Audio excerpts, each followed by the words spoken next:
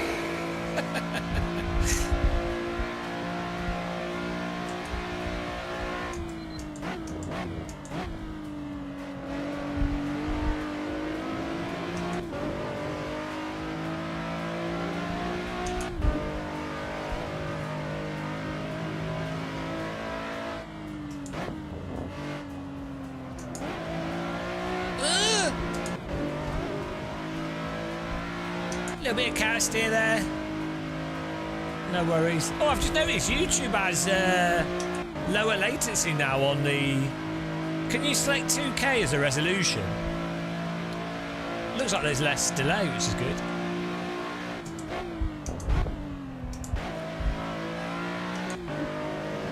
An actual improvement from YouTube. Can you believe it?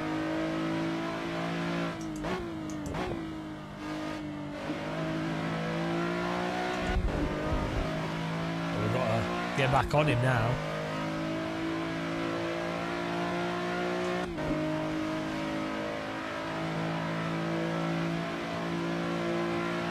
Hello, X. How's it going?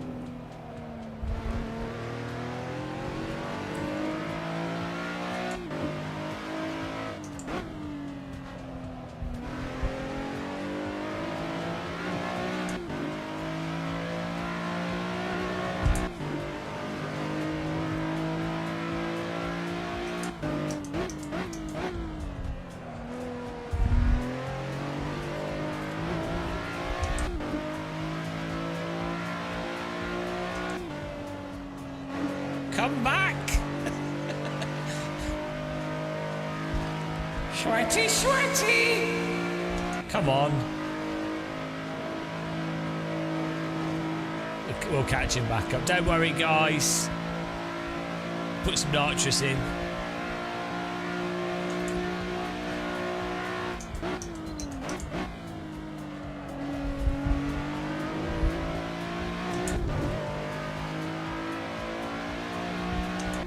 Oh, these lines are pretty good.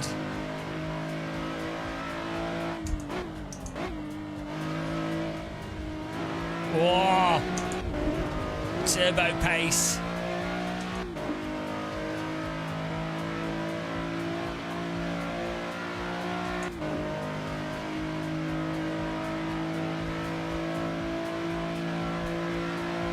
My AC looks so crisp. My budget 4K TV. Pure replace Soul. So you just uninstall Soul and just install Pure. You just delete the folders. It should tell you when you if you get Pure and you just follow the install guide, it'll tell you how to remove everything. You just delete all the folders, I think.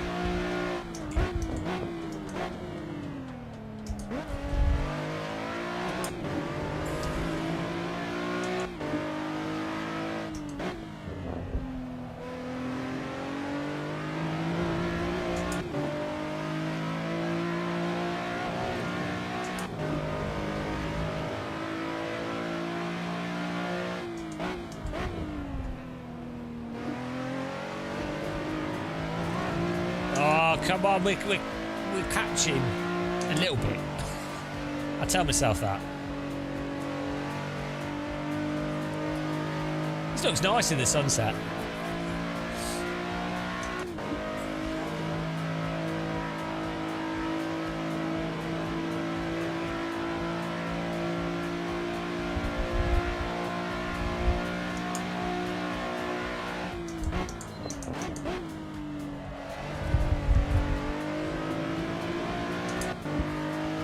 Yeah, you used to use back files to install and uninstall it, but they changed it.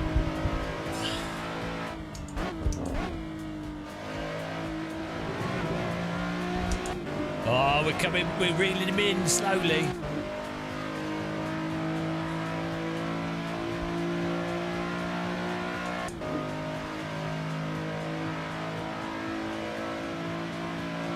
We'll have to go full send here.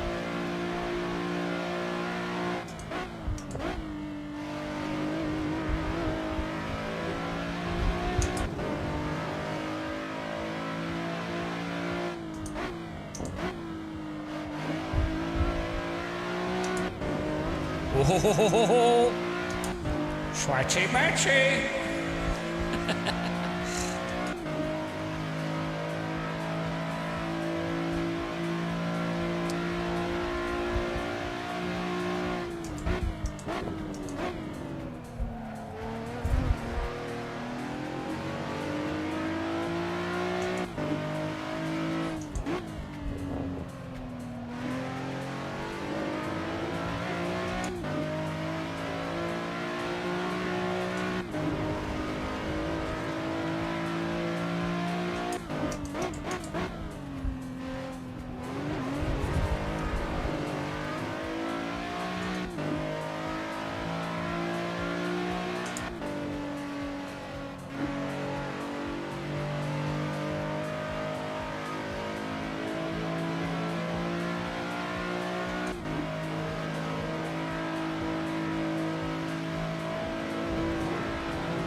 I mean, he's obviously cheating, wasn't he?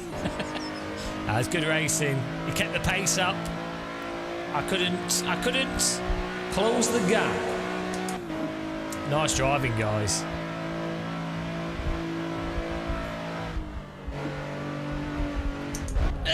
I'm sorry. I was trying to drive close, but not here. Bonk, hope he hasn't got a DD wheel, because now he's got broken wrists. Well done, Adam, Marcos, myself. Good racing, guys.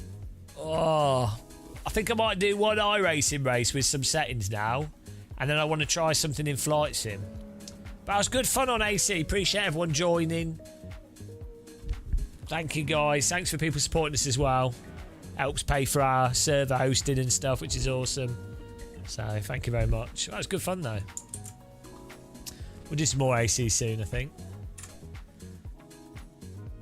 Will's nice with this as well, though. So I'll leave the server up if anyone wants to play on it. But yes. I want to try something on iRacing here.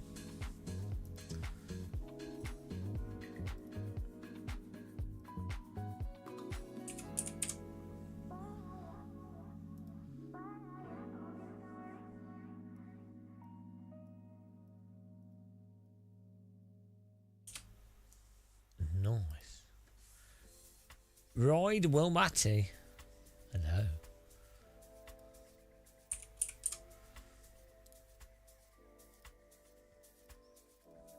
Activating profile iRacing. GM. Soft tier. Soft tier. Soft tier. Right. we'll try and do an F4 race. I need footage of this. So, what's this? Cadillac. Oh, this could be okay. I say okay within the context of iRacing.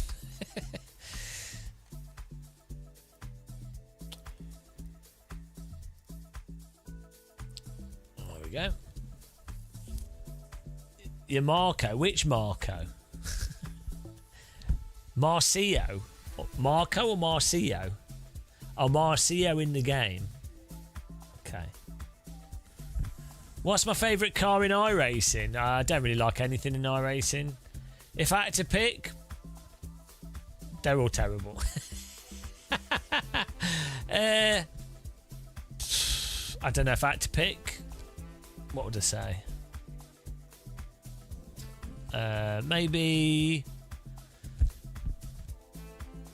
Super Formula Light, maybe. Oh no, the I don't know. Spec Racer Ford's not terrible on flowing tracks. All the cars in iRacing are totally bollocks, so it doesn't really matter. I just see them all as random. I don't think none of them drive like cars.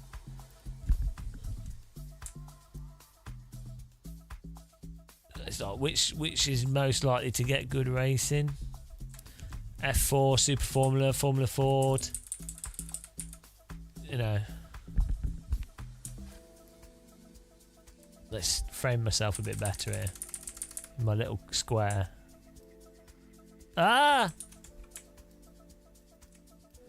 Is that alright? What do you think about our view of the cameras here with the wheel and the face? Is that alright?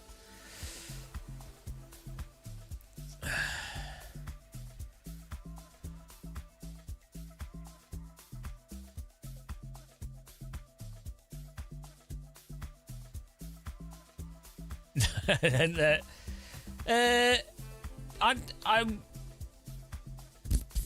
of the tin tops. I don't mind the MX-5 too much. Like if I had to pick tin tops in iRacing, it's whatever's light.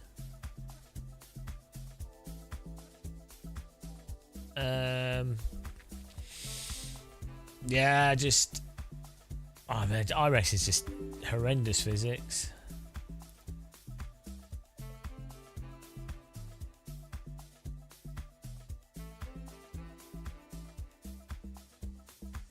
$20 wrapped up. You only have to pay like $1 for pure. What do you mean total? I need to dye my beard. Look at this. This is the problem I have with my beard. It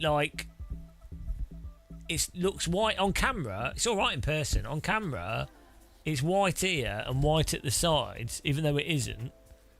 And then I end up with it's dark here. It's really weird. Look at that. It should be the same everywhere. I don't know. It's just on camera it does this. Super weird. It's worth 5, and then that's you good. Ah! What have I done to my pedal?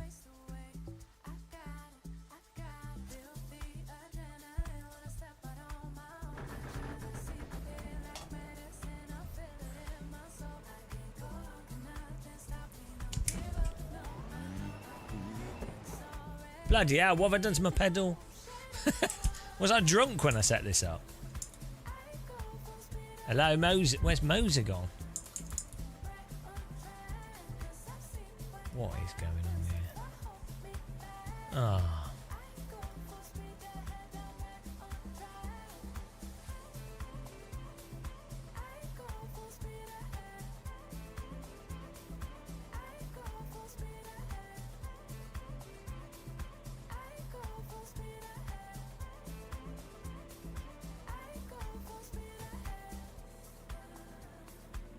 What on earth?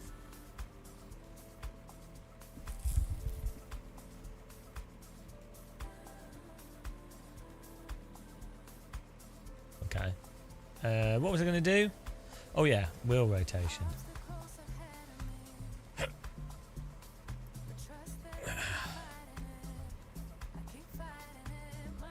Oh no.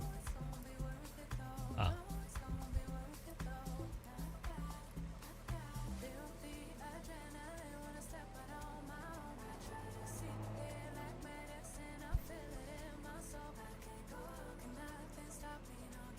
Can you set it in the game?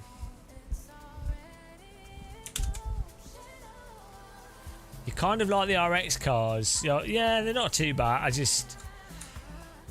Yeah, I don't know. I just don't rate iRacing at all. It's got people in it to race against. It's a good racing video game. It's good as a training tool for many things, but it's just weird. Just it's, you know, you just have to. It could be like Trackmania or something. It's super weird. Oh, here we go.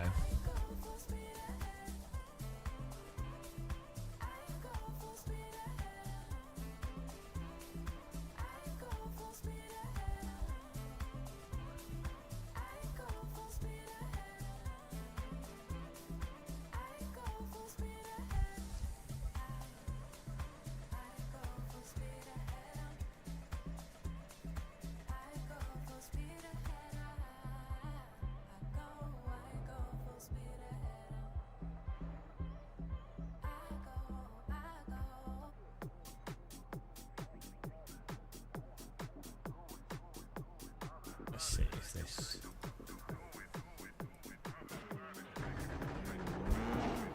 Oh, no, that's weird.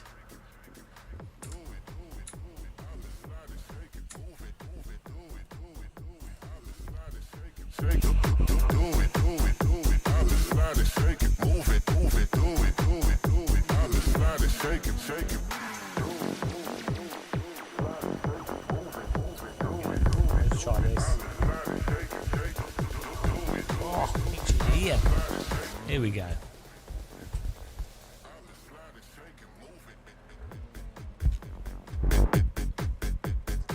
Oh yeah, no, that's yeah. I need to do that. I was thinking about that today, actually.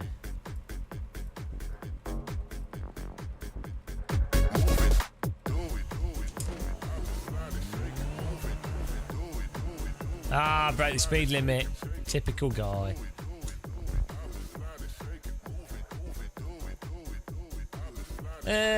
Well, I mean, I can't think of another wheel that's got as many buttons and stuff on it in close range where you can feel them very easily. Also, the front and back push-pull on the shifters gets you 2 more buttons.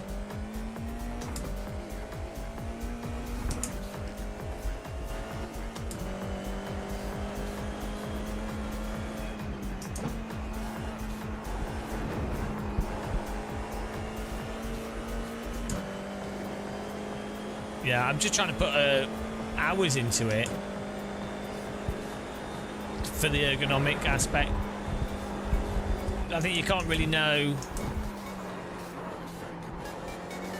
You can't really know ergonomics, can you, until you've... Because some aspects of ergonomics can feel nice at first, but then actually, over longer periods of time, they cause issues.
Why is the...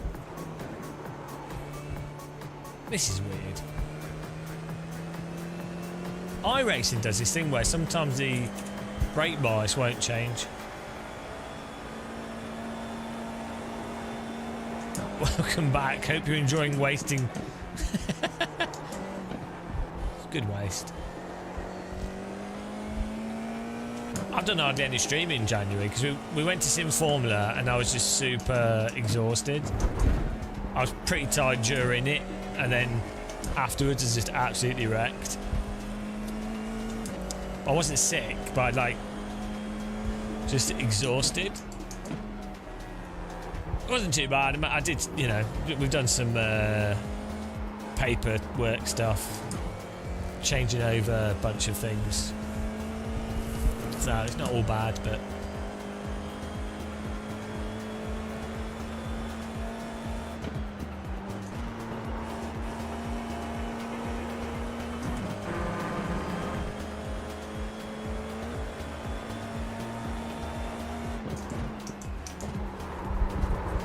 see how that gets stuff. It seems so mental.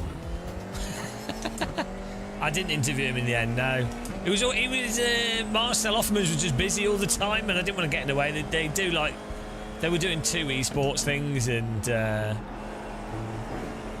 every time I was free, he was doing stuff. So there wasn't too much to really. They did a talk, so there wasn't too much to really reveal, or you know.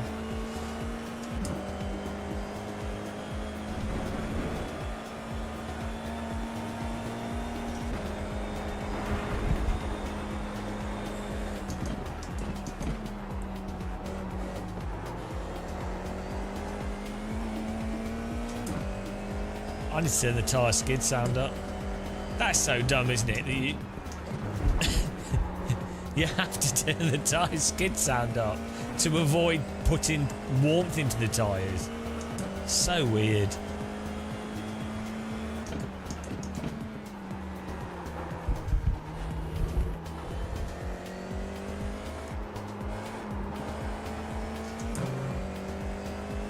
Not really. They talked about it in their presentation, just as a training tool.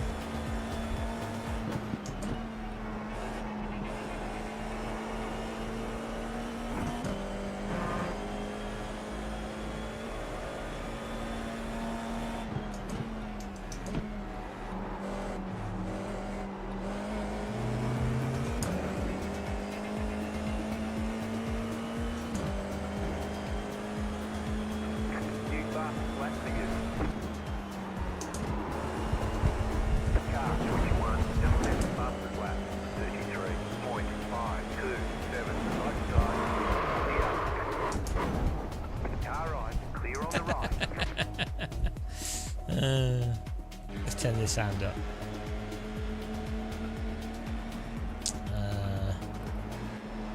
You have to turn all the other ones down.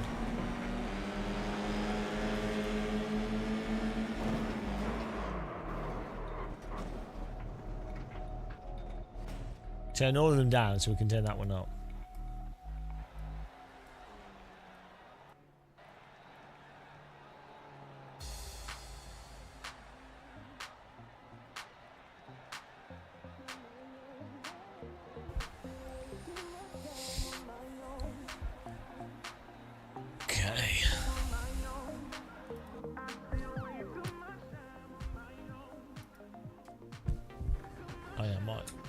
Increasing this a bit more as well.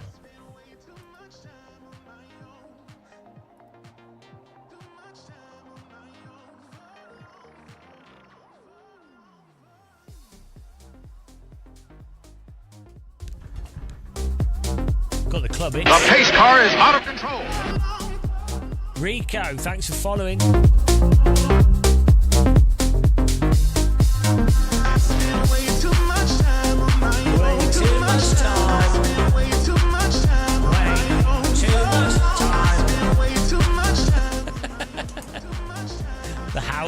The house hits.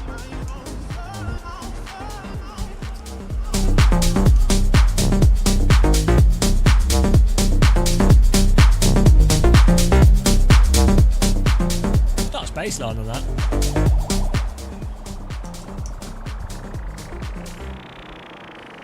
I don't normally listen to house music, but they've got some new house music on Epidemic Sound.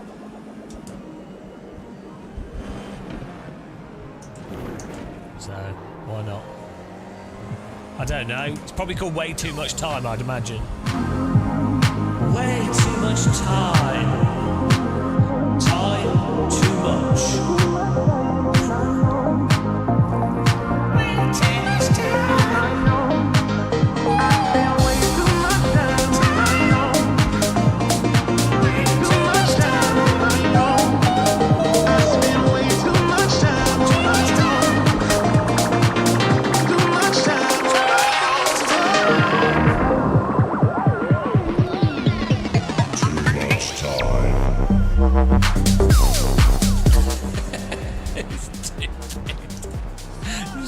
stupid song.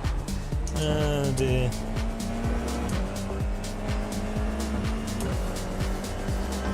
Yeah, it was before stuff. The big problem that's happened to dance music now is it's overproduced. It's just overproduced, which is sometimes that's good because it doesn't. There's a lot of 90s and 2000s stuff that sounds horrendous, especially techno. Like it just sounds painful to listen to. But there's a lot of music now that's just so overproduced rather than just the idea of it, you know, a fun song. I've not tried the function layer yet, no. I've not even used all the buttons. Well, it's really a shame that I can't put my DJ decks on my sim rig and DJ the music. I mean, we could live stream to another Twitch from the laptop. Game of Muscles music. Maybe we do that. Just have the music playing through there.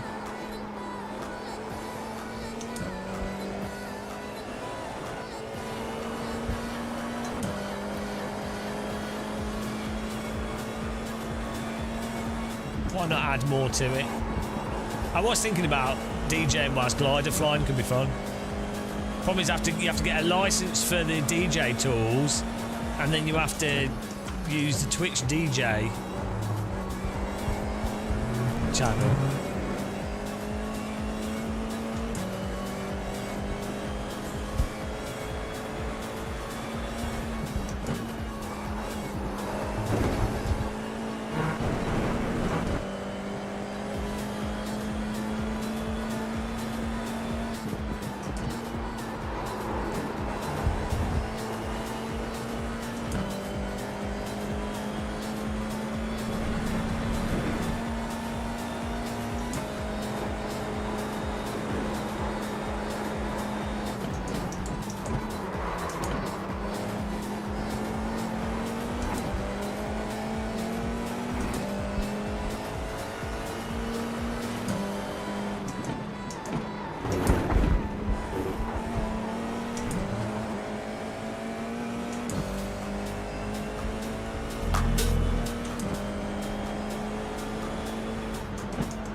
Oh, race is starting.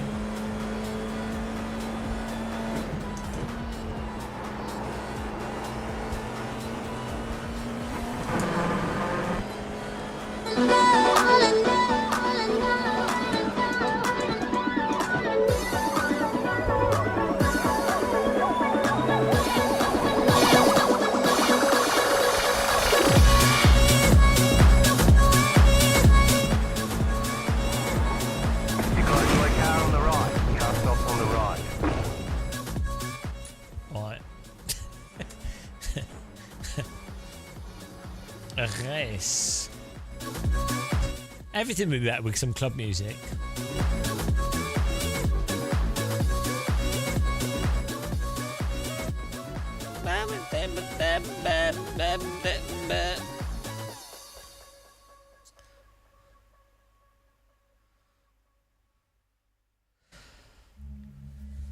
What a load.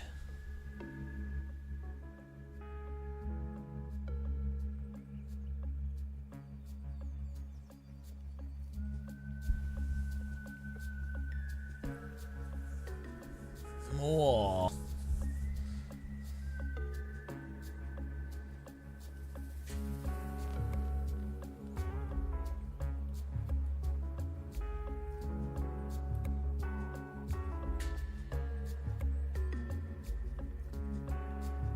How much is 55 degrees of angle? If it, what's this? 90, 80. 70.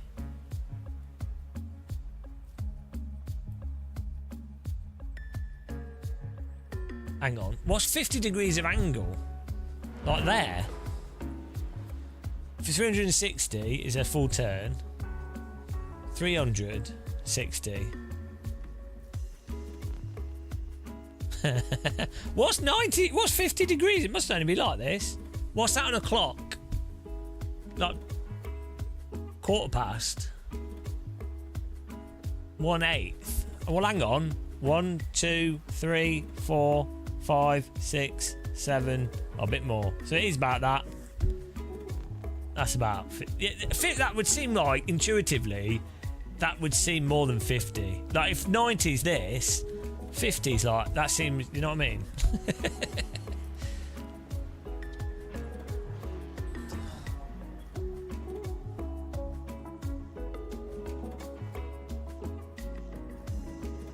Half of 90 plus 5. Yeah, no, it is like that. Okay. It's very confusing.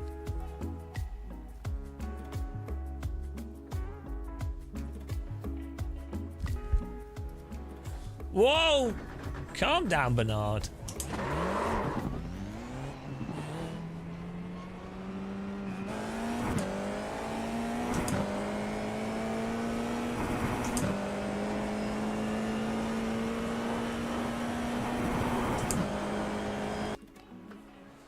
Here we go. Fix setup on this.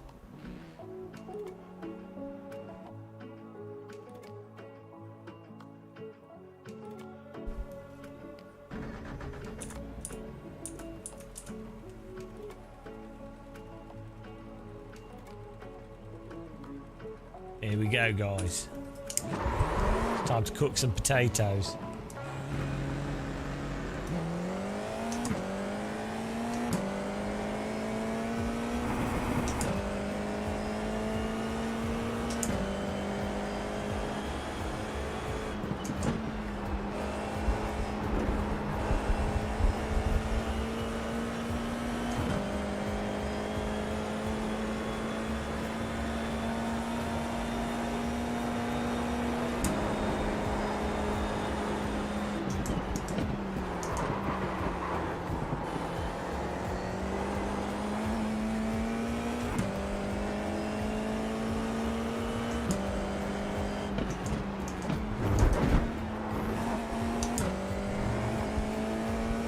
I think the shape of this wheel rim is growing on me a bit. Like mould on a cheese. Good mould though, like blue mould on a Stilton.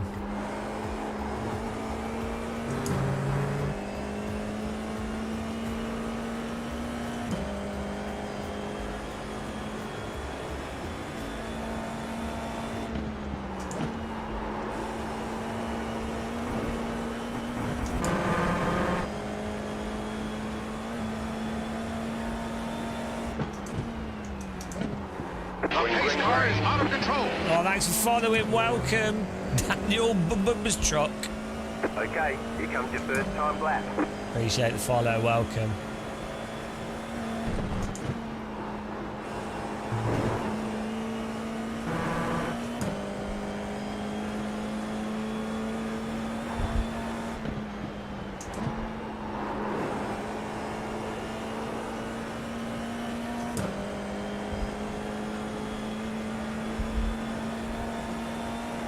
Daniel Bono.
One more lap.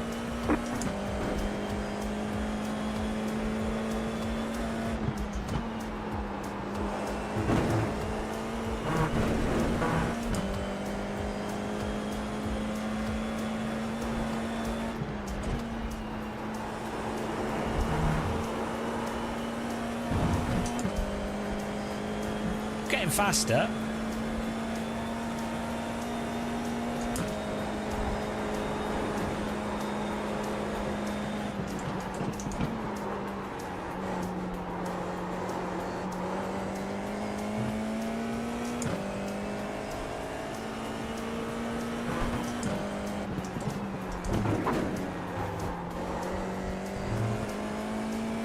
It's a really hard chicane to go to get the speed right through it.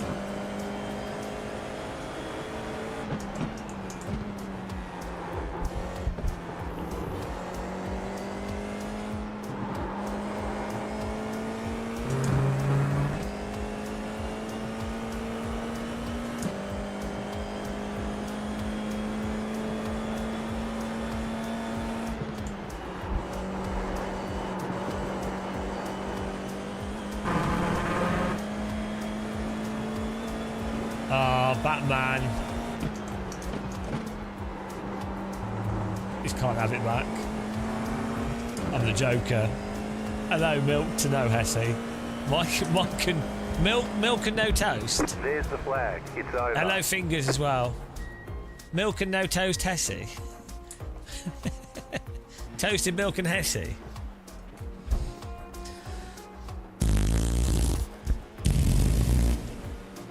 Oh, my Guinness is warm. I can't have it. Oh, well. Can we win? Can we win with the wheel? Top split, F4. We'll see. We shall see. Und wir werden see. If we will win.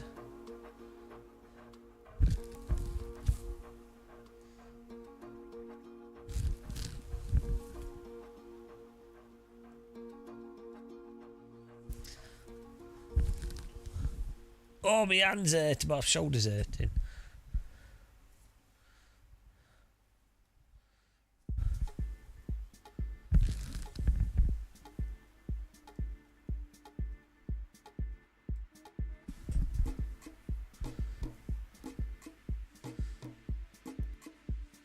This computer's running really well.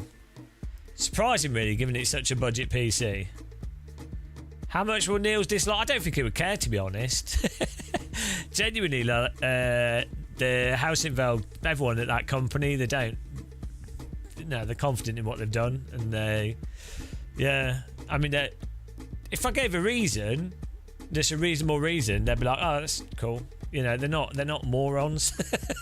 So they genuinely wouldn't care. Like, 100%, they'd be totally fine with me saying, "Oh, I think this wheel is shit because it feels terrible to hold," or I don't know. I mean, it doesn't, but like, let's say it did, you know. Or I was like, "I don't like how the buttons feel because I want them to feel this way." If I gave a reason, they wouldn't. They honestly wouldn't mind. I mean, they'd like people to review it or enjoy it, obviously, but yeah, they're not idiots. Yeah.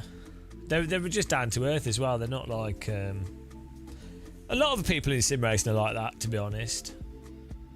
Same with the belt tensioner, Cubic Systems.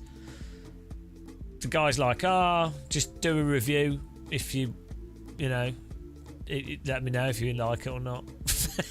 Just say in your video, because they know, you know, they know it's a good product. So that's the thing.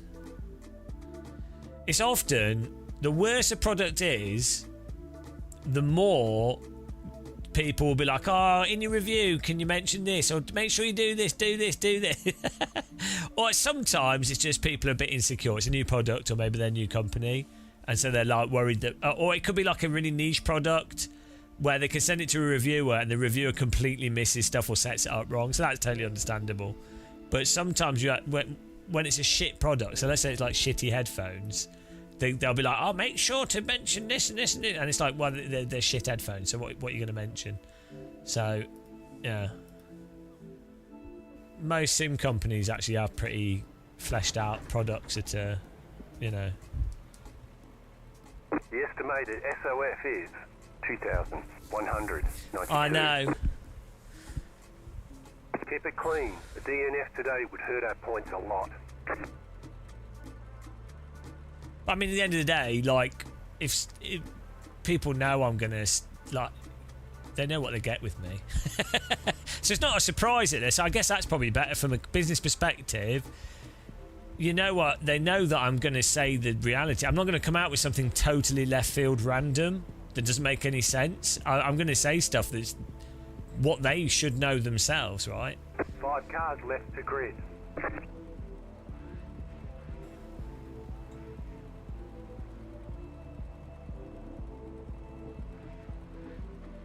Also, I think I do say like the good things, even if there's fewer good things, I still say them. You know, even if I think something's really terrible, I'll still say what's okay about it. Green flag, green flag. Lol. How the fuck do you do that? You've got wheel damage. How? Left side, clear on the left. There's an incident ahead. How Left on side, you've got earth? some damage. Let's get that fixed. Still there, hold your line. Your rear wing is damaged. I mean, what can you Might do? have lost some downforce. Watch for oversteer. What on Clear. earth can Car you on your do? left. You got a slow car on the left. Clear. The next insane. car is leader. It's iRacing is just insane, isn't it? This is a top split. I mean, I can't go any further over to the right. I can't be. It's actually insane. Last to first challenge, guys. It's so Car is out of dumb. control. It's so dumb how people are in this. Thanks for following. I mean, what can you do? Honestly, qualifying like third, or was it we second? Man, the rear's locking up a bit easy. It's almost like we don't have the back of the car. We're gonna have to do a fast pit stop. How do you turn all the tyre stuff on? Left side, clear. Left side, stay on the right. Why is he trying to Clear. go around the Car outside? on your left. What's he Clear. doing? Why? You got a slow car on the What's he right. doing? Go left. Car right. Still there. I'll just pull over so you don't hit me. Clear. This game. Oh my goodness. Yeah, and Jason. Right. Pit box in 5, 3, 2, 1. Right here. Okay, punch it.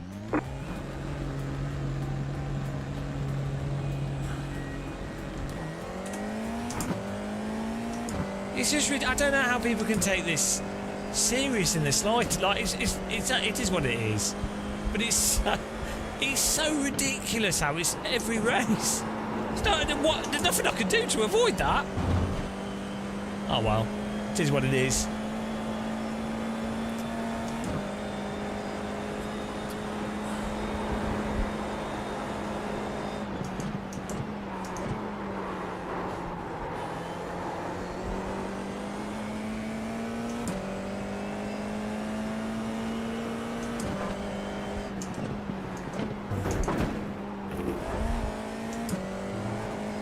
Can we catch back up with the grid though?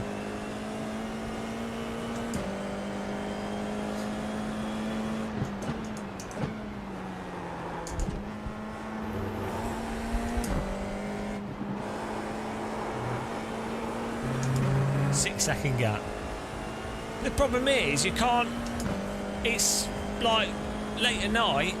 You can't get a full grid of cars in other games, so this is what you're forced to play. If you want to drive Formula cars.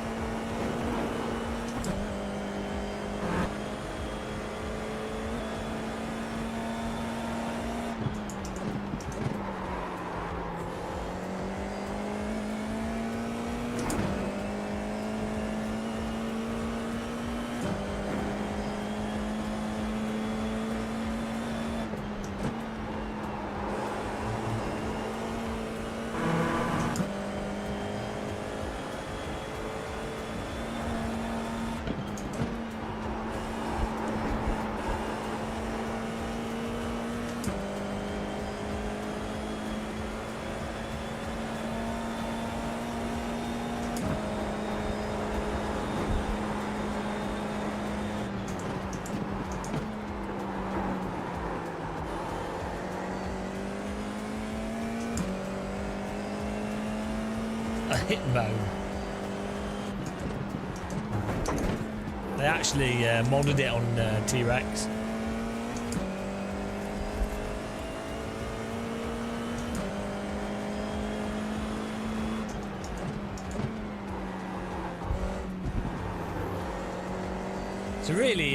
It's a really good track with these types of cars.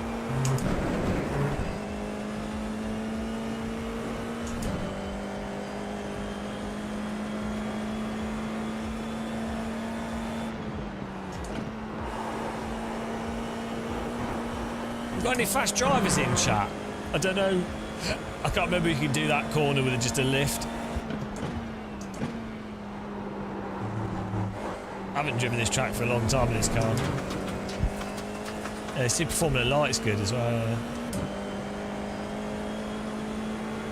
That was your fastest lap of the session.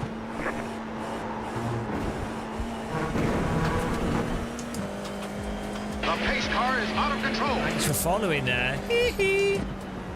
Zestro, appreciate the follow, welcome.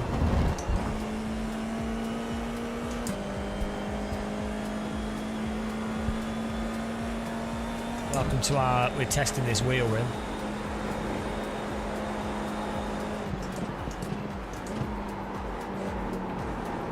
The car in C21 just set the fastest lap. 33.6. And not unless iRacing fixes their tyre model, which they haven't done in 10 years. Left side. So I don't think so.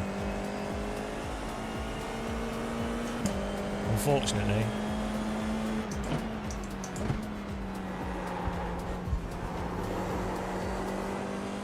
I'm hot, and you're not. I'm hot, and you're not. So stupid.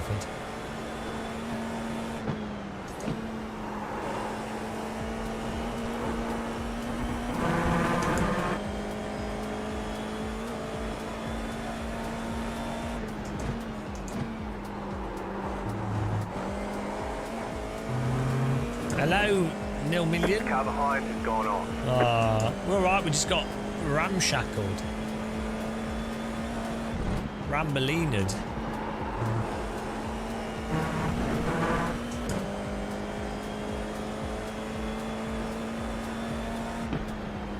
You're pulling away from the car behind. The gap is 5.2 seconds. You don't get 1x out anymore for going a bit wide. 6-second gap though. I don't think we're going to get to the grid in time.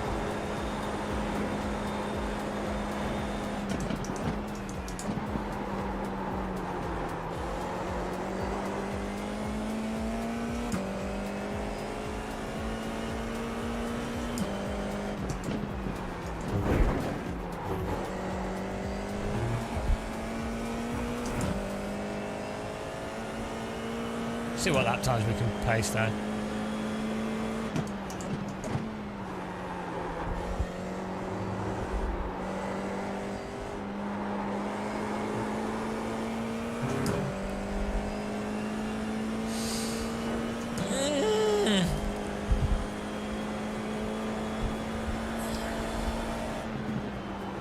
Whoops, not the line.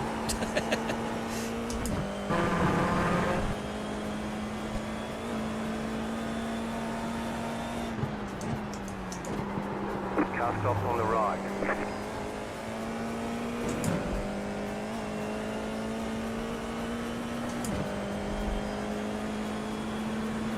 Just set your fastest lap of the session.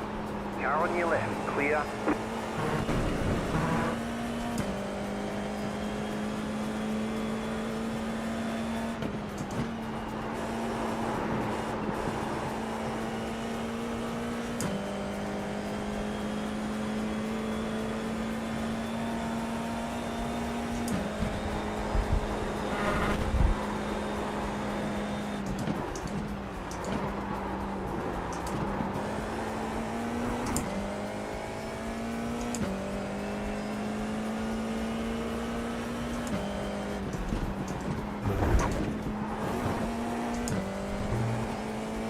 I think it's third gear through that.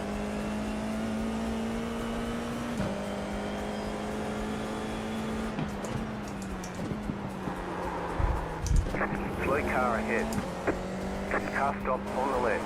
There's an incident behind. The leader is running 33.87. Car right. You're pulling away from the car behind. The gap is 3.1 seconds. Clear. You've got wheel damage. Why is he defending that when he's so slow? Oh well, we're fine. What? He's going at like... I mean, I should have backed off, really, but I don't get why he's still closing that up. Oh no, it's just normal driving, that. That's just how you take that corner.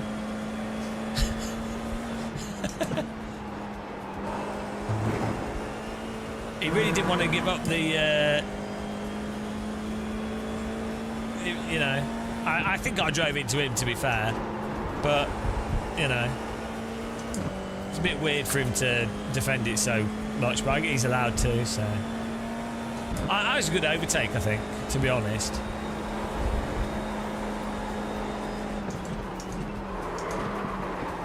Car's fine. Car's in mint condition. Drives a little bit wonky.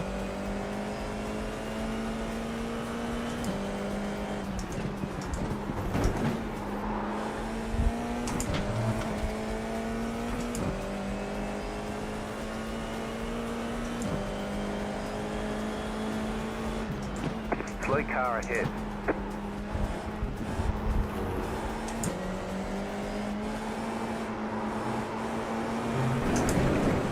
Hello. Roller coaster ride there.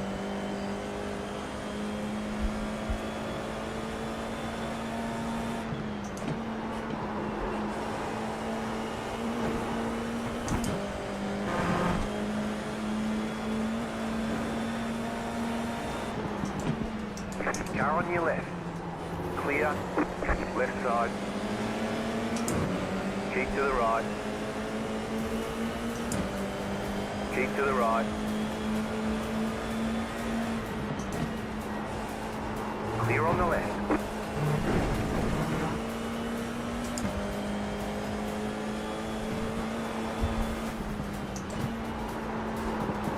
Right side. What are you doing? Clear on the right. Right side. Why is he parking it there? Still there. Hold your line. Still there. Clear on the right. Left side. Still Oh there. my Still God, gaining what is on he the car in doing? front. The gap is 8.4 seconds. Keep to the right. Clear. Oh dear, the racing in this. It's something special. I don't know if he was trying to defend or not, or just slow, or damage. I mean, I've got pretty severe damage on the car. I do have the Heusinkveld One wheel though, so as you can see, it auto catches 360 no scopes. So it's a pretty powerful wheel.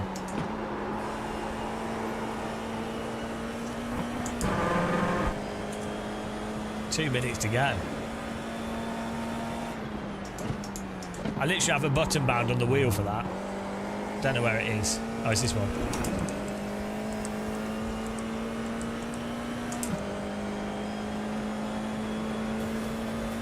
You're pulling away from the car behind. The gap is 1.4 seconds.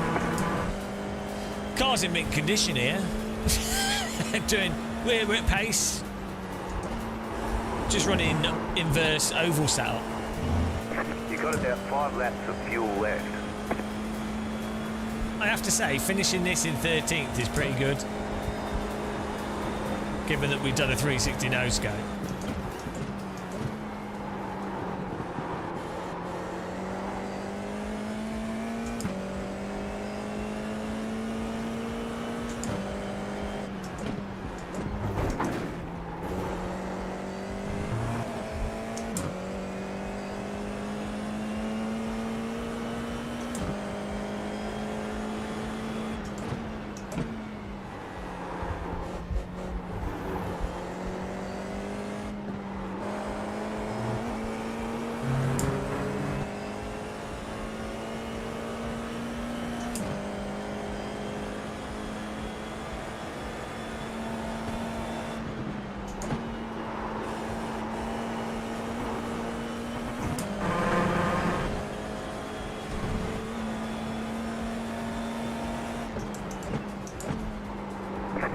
got the white flag. That means one more lap to go.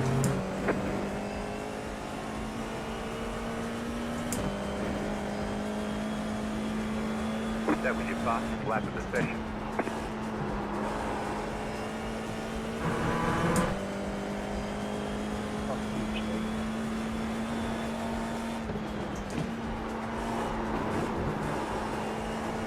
Oh, he's dead.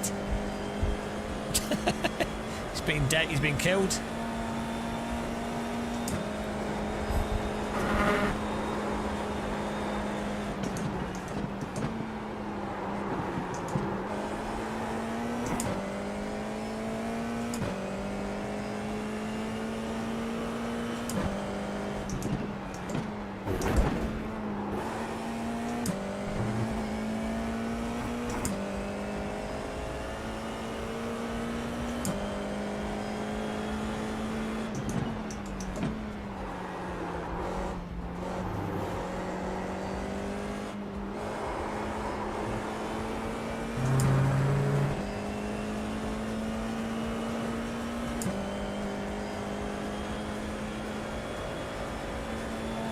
Bien, Felipe, buena carrera.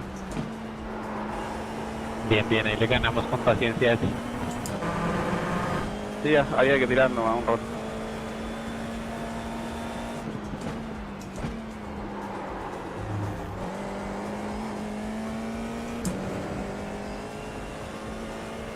You got a slow car on the right. Car stops on the right. Go left. Right, well, that should be an interesting replay. There's the flag. We It's recovered. over. We recovered that. Why didn't it go back to your car anymore? That's weird. Well, first of all, look at the start of this race. It's not jump ahead. He's jumped the start, drives into him, and then drives into me. Like, I can't. Fuck. I mean, there's no way for me to get. I mean, I could have been a tiny bit over to the right, but he still would have hit me. What is he doing? He's already jumped the start. Bloody hell. He's already jumped the start. Ah, Christ almighty. So he's already out of it. He's jumped the start.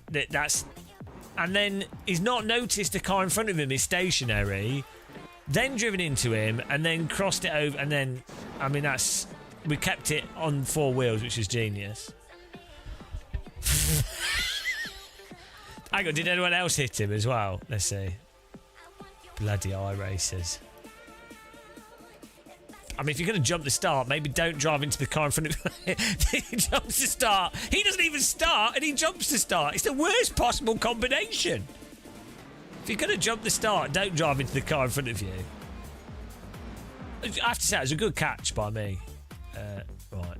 Lap 4. Here we go. We go around here. Bloody hell. Pitted. Beautiful. Right, get ready for 360 no scope. Yeah, Halo's beautiful. I like driving the Sandal.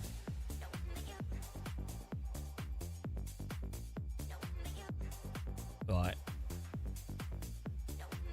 It's in lap 6. Get up the hill.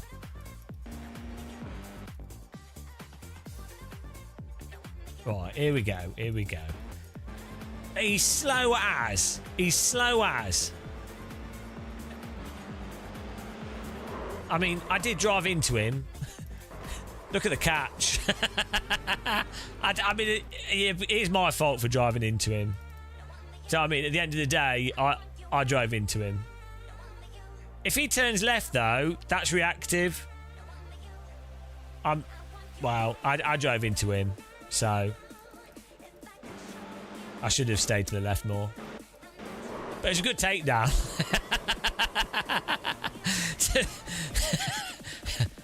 Let's see, did he move his wheel to the right to try and reactively block it?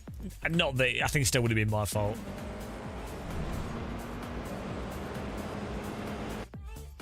Yeah, I mean, it is my fault for hitting him.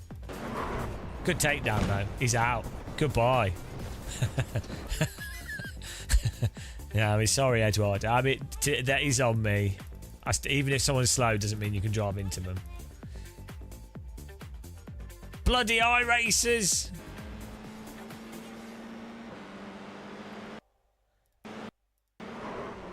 Whee! Yeah, but you should learn how to catch it like me. To be fair. I should just stay to the left more. I don't know why I moved over so far to the right. I just didn't turn enough. I think I thought I had enough speed to actually pass him. I underestimated how fast he was going. Oh, he supports Liverpool, so it's fine. Don't feel bad now.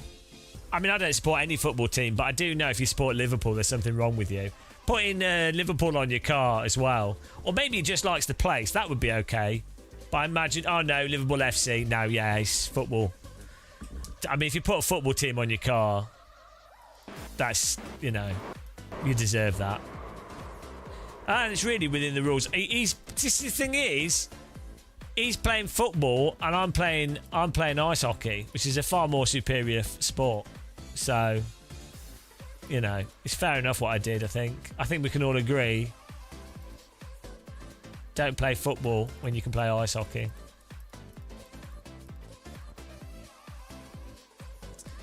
Ice hockey is just superior. It's footballer. Look at him dive. Look at this. It's on the floor. Oh, stop the game. Oh, stop the game. And then there's me, ice hockey player, broken knee, shattered hips, teeth are all missing, can't see because I've had a hockey puck in both eyes, paralysed from the waist down. Drive it off. That's the difference, guys. That's the difference between a hockey player and a footballer. It's that simple. Clearly a dive. We barely touched him. Barely touched him. Totally dived straight into the wall. Noob. There you go. That was great. Well, we got footage for our wheel review there. That's what the main point of that was. Right, I want to try something in Flight Sim quickly. Is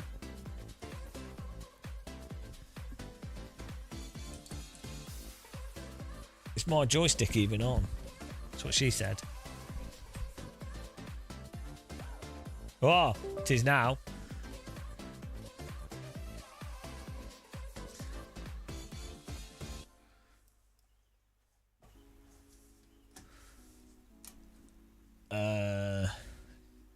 Oh, here we go, joystick.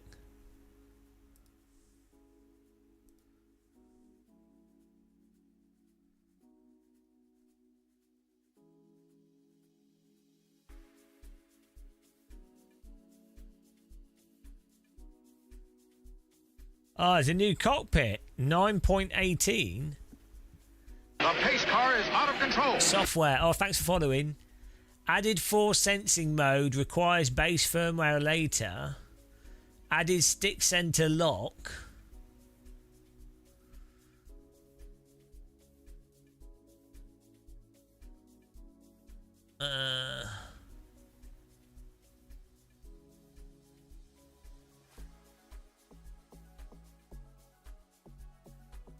Okay, well, we'll do that later. Hello, why is this not? Don't plug this in.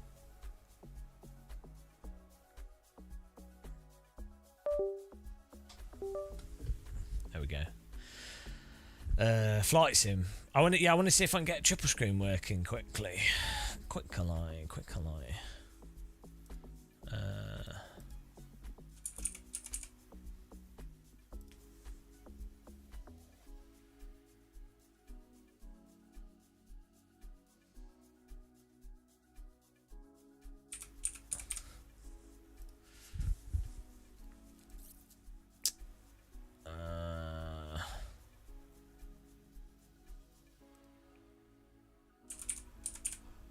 There we go. I don't even know how you do multi-screen in Flight Sim. Activating Profile Flight Simulator 2024, GM, Soft T.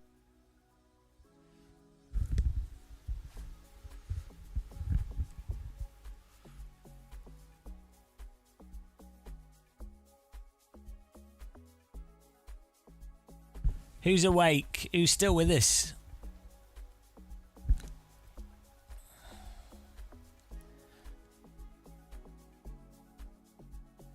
I think everyone's fallen asleep. I don't blame them. It was too much excitement in that iRacing race. I'll be honest.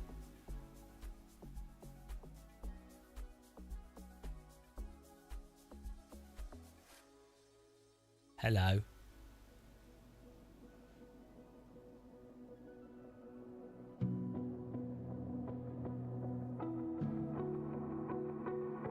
There's the buggy mod from this, from Got Friends. Maybe we should do a driving around the world live stream. Microsoft Flight Sim driving around the whole world.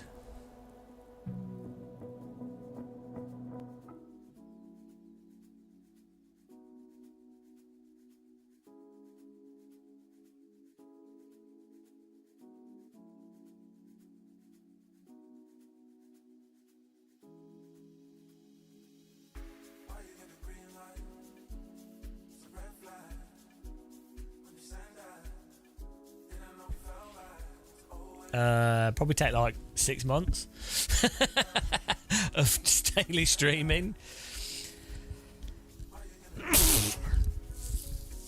It wouldn't be fun. Which would probably be perfect for a live stream because everyone likes seeing me suffer. City update. Oh, it takes you straight to the screen. That's nice.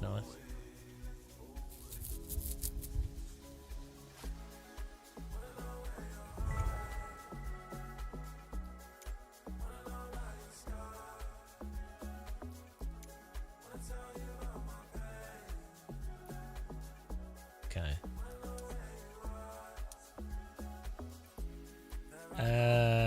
Oh yeah, multi-screen. How do we do this? Graphics. How do you do full screen? How do you do triple screen?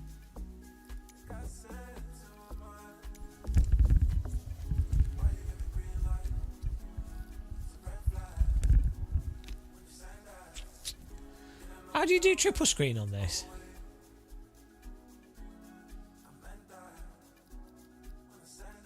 I'll have to Google.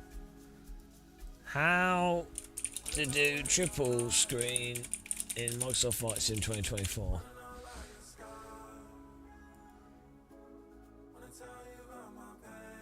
In display mode to Windows. Windowed, okay. Confirm. In the graphics settings,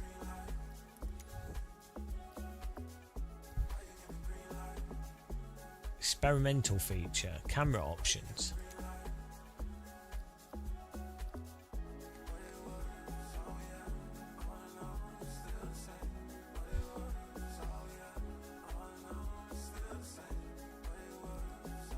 What?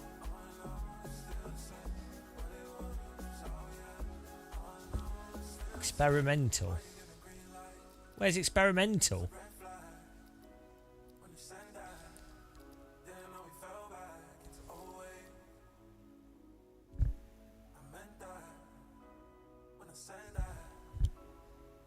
Oh, where's experimental? Where do we enable that?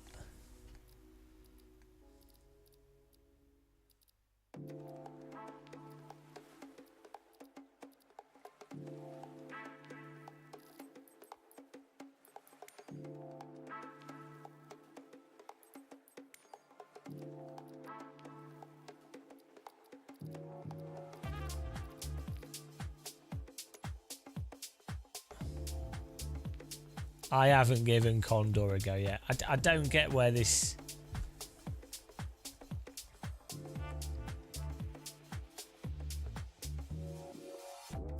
Let's see this video.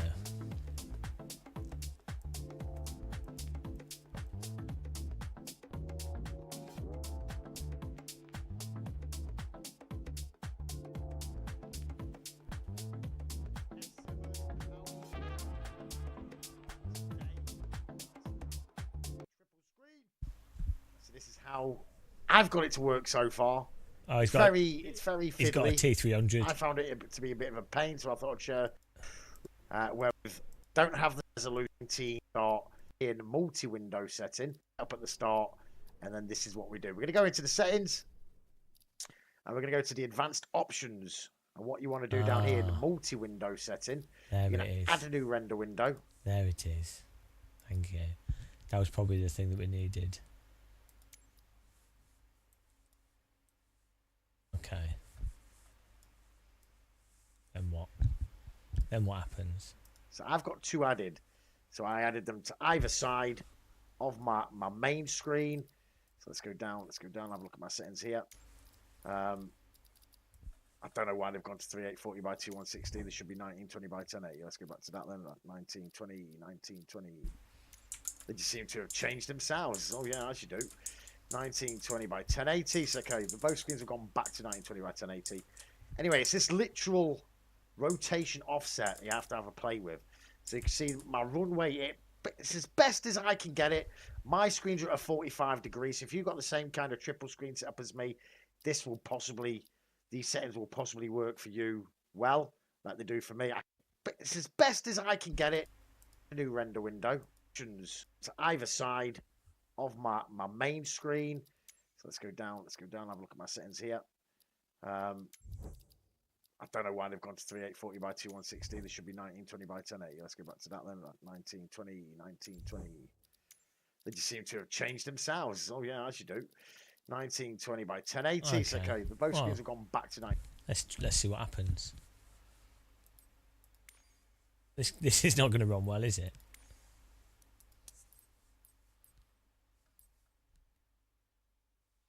Right, here we go. Play.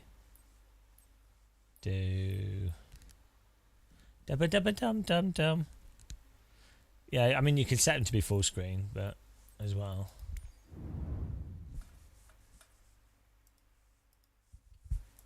Oh, look at this. I mean space, 3-dimensional space. Oh, let's do the glider then. Which one am I using? Which one is it? Got friends, something or other. I can never remember. I think it is. I think it's this one I use normally. Custom. We're gonna do winch launch.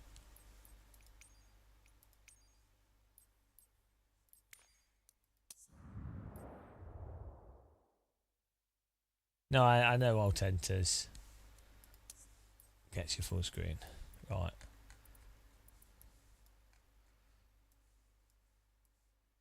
Let's go. This feels weird.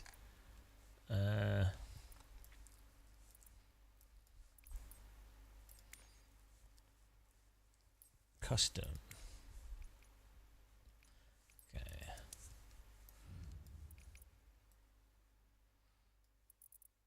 Where's some... New Zealand would be nice. No, New Zealand. We've not been there for a while. There she is. Could just take off from one of these airports. We can try and go to... There we go. Oh. Let's go for this one.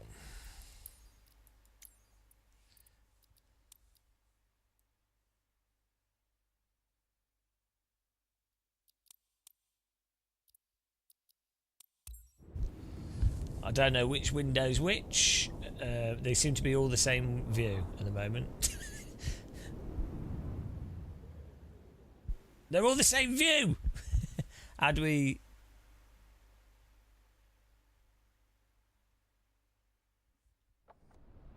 Okay.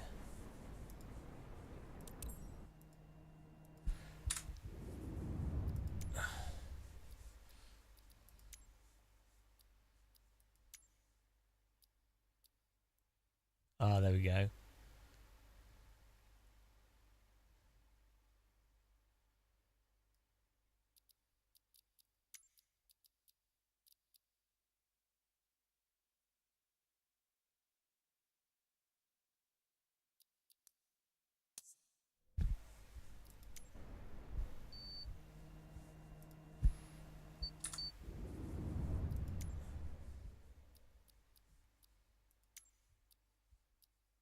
I mean, what would you really want is like, what would be the right degrees?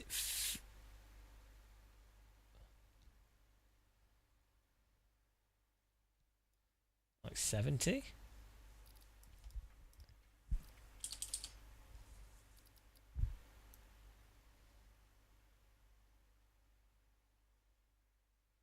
The all racing needs to, yeah.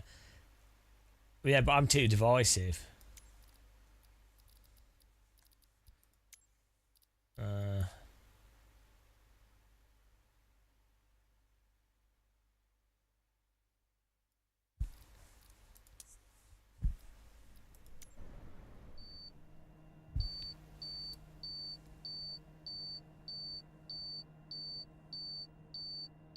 I mean, that doesn't that doesn't work because the camera is.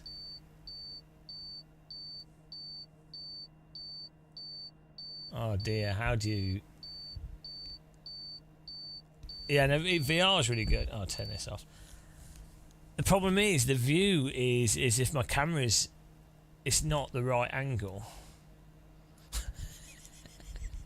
I don't. And then you have to go out of this thing to change the settings, and you can't see what it's doing. Or can you do it on here?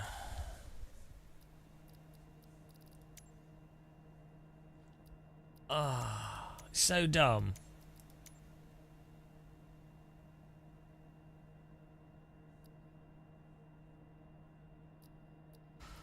Let's check that YouTube video, see what he says. 1920 by 1080, 1920 by 10. Road. It's as best as I can get it.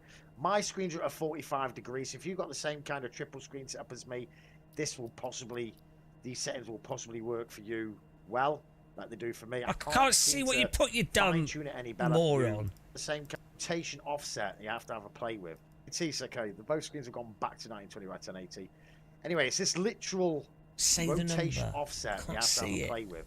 So you can see my runway in. It's as best as I can get. Yeah, but we can't see the number, you bloody idiot. Degrees. If you've got the same kind of. Just say the number. This will possibly. Is it 45 or is it a different number? Like they do for me. I can't seem to. Screens both on 1920 by 1080, and then my window 2 to work for you well, like they do for me. Why can people not understand? Like, no one gives a shit about what you can fine tune or not. They just what they want to know is what the numbers are you've set. Oh, Jesus Christ, what is wrong with people? Honestly. Thing is, it was too much.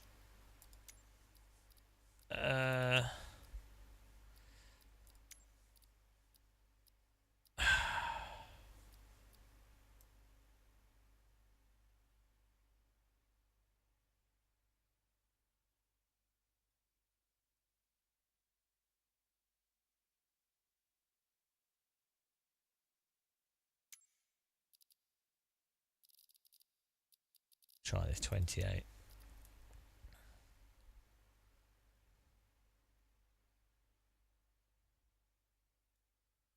Well, they get too specific on the stuff that you don't actually need to know because you'd obviously work it out for yourself.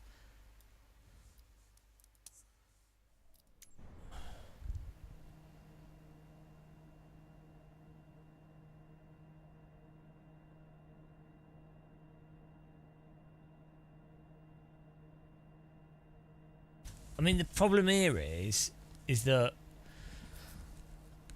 it's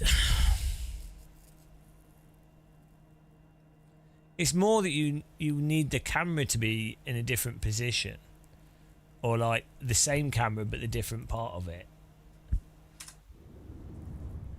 Because if I do this too far to the left, it's as if I've got my eyes here, which is not what I want.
I mean, I can see.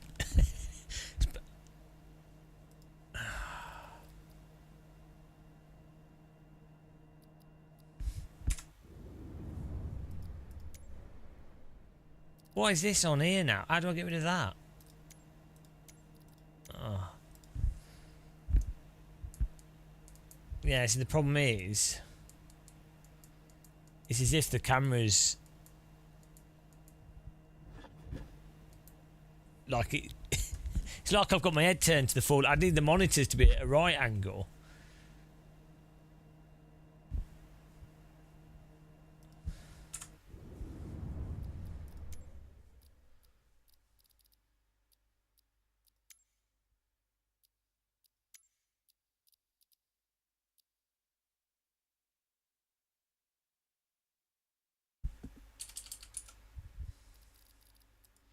How can they mess up something as simple as this? Like, something that's been done so many times in so many other things.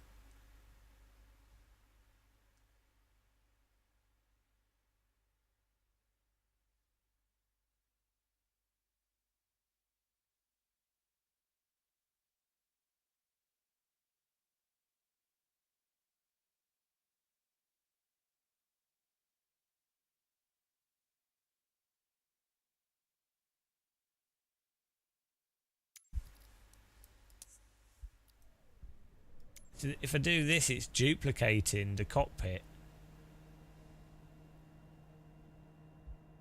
on the side windows.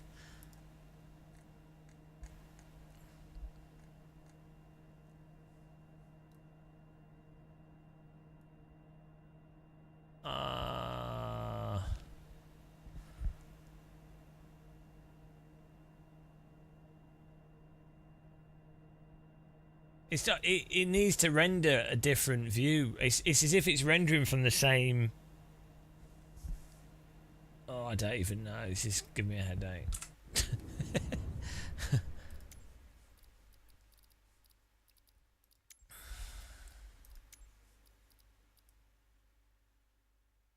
What would be a right angle? It would be 90, wouldn't it?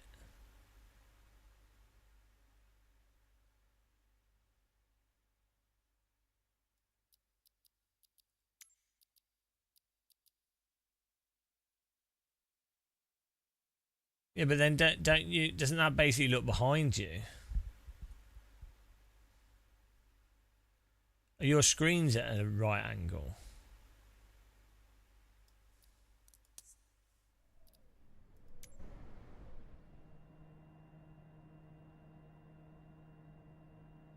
Yeah, that's the problem. Is it's gonna have to be 90 degrees because of the way the stuff works on this. Otherwise, it's duplicating it.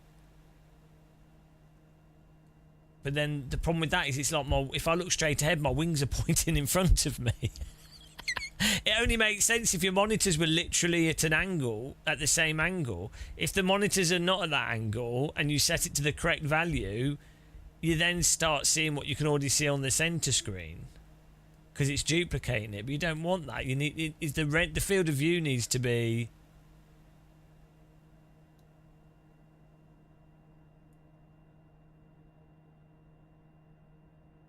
Oh, it's so dumb.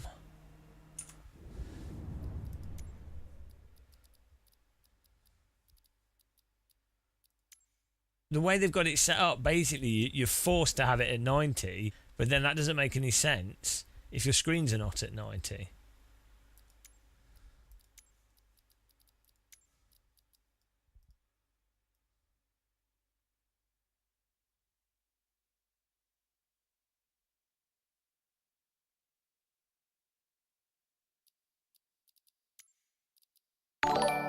Well, thanks for the follow or the sub. Here actually. we go into the wild, endless menus. Thank you very much. Christ Almighty, every game. It's how long have we had these games for, and why do we have all the same? Yeah, the problem with this is if I'm looking forwards now, I mean you can't really see it. If I look forwards now, my wings are pointing forwards. I mean, I guess if I massively decrease the field of view, that kind of works.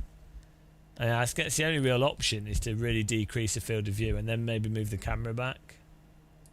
But even then, we still get the wing problem.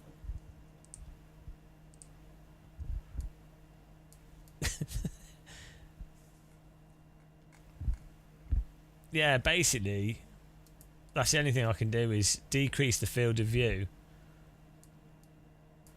And then I'm not getting any extra visibility.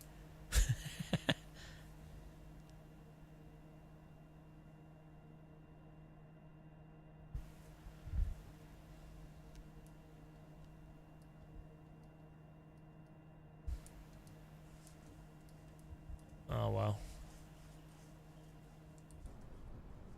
Oh, why are my pedals not working?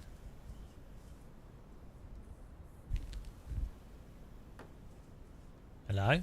This is weird. Oh, is this a different plane? Ah. Different plane.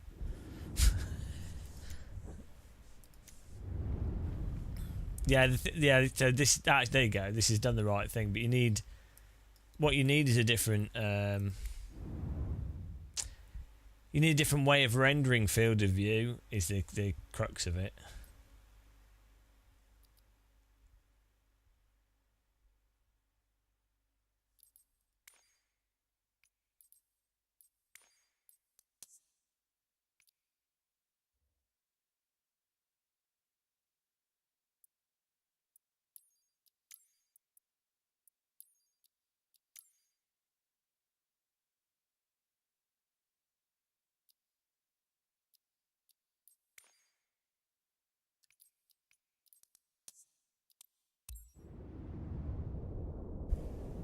It's only 2 AM. Right, but that's the right setting for the monitors.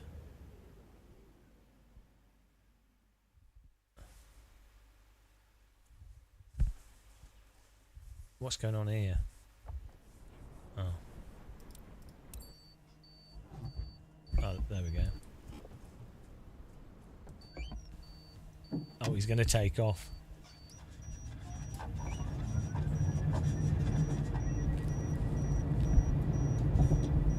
Oh, it's landing gear! No.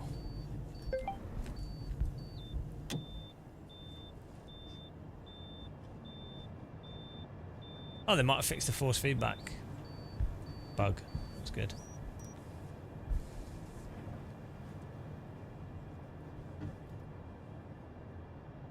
Yeah, no, I just noticed them. I was quickly on it.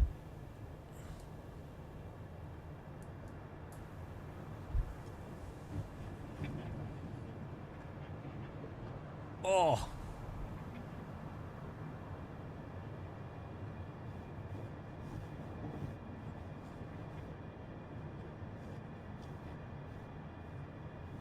Oh no, it's still bugged out, the force feedback. Let's try changing.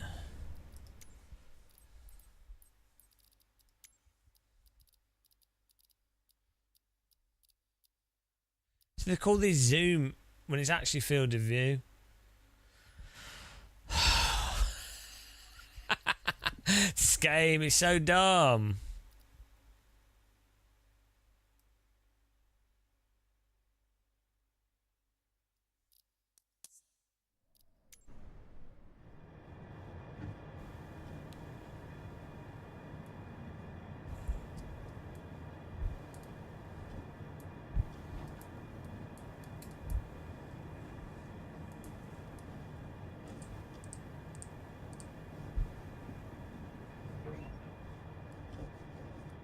Yeah, the problem is you end up having to zoom it in so much. Bloody hell, the telemetry stuff's totally knackered on this. To not get the wings being like side on. We're not making this, guys. We're about to die.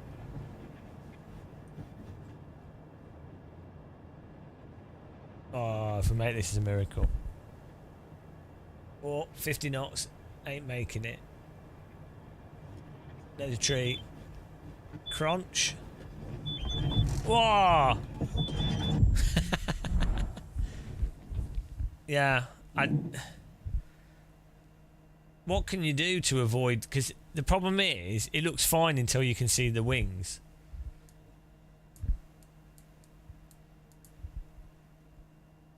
Because the screens are not at the right angle for the wings to make, so you need the screens would have to be next to you.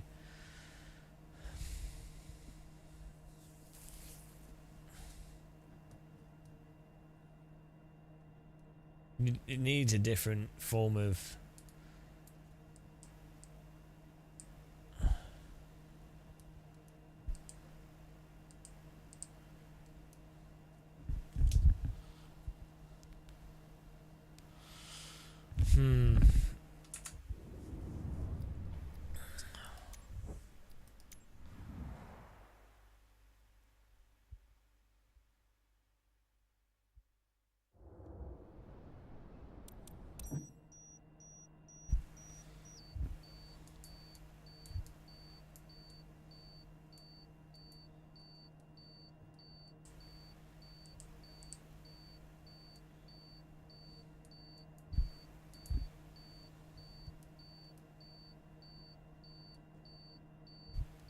Well, let's just try it like this. It's just so weird. If you're looking straight ahead and then you can see the wings going off forward.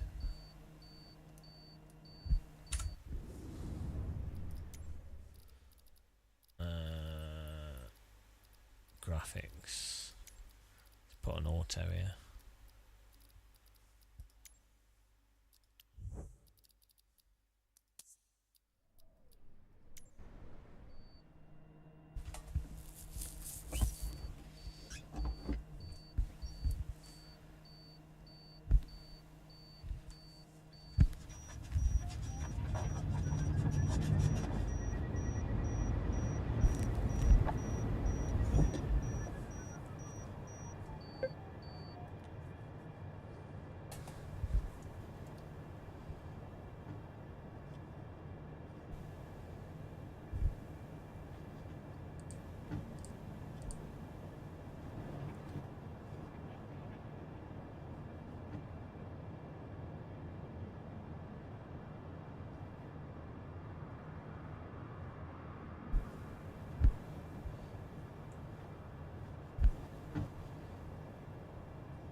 I mean, it's a shame because it's pretty awesome.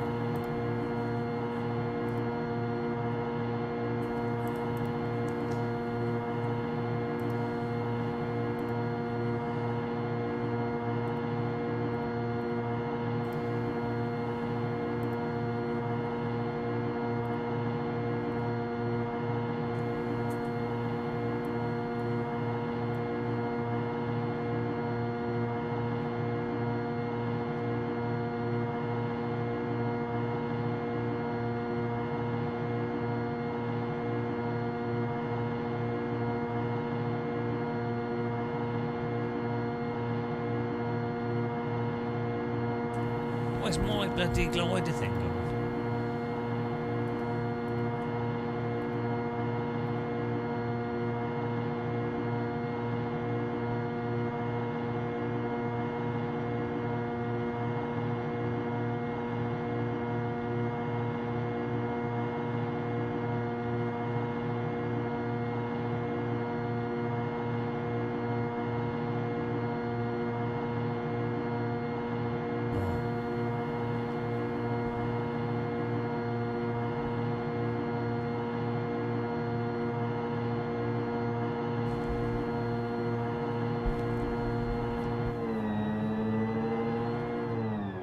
the Heusinkveld wheels showing the engine.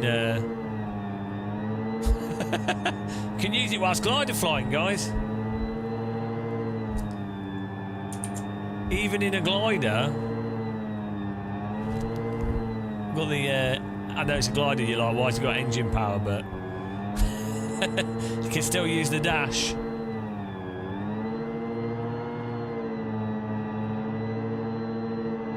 That's pretty cool. See?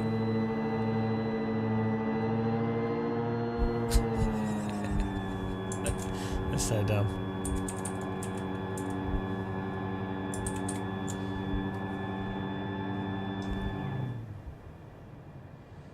Yeah, the wheel's great.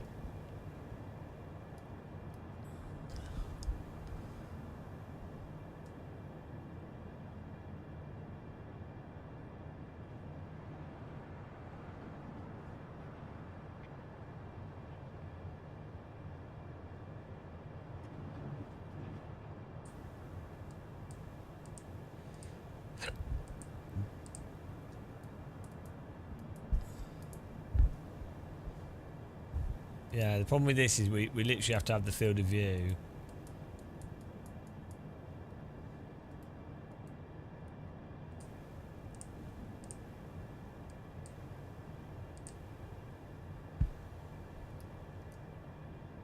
Like this to make sense. You need there's different ways of rendering horizontal field of view.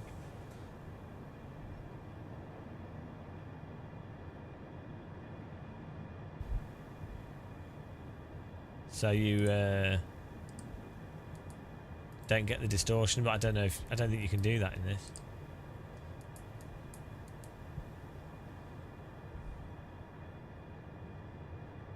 It's just the wings really, because stuff that's further away you can't really tell.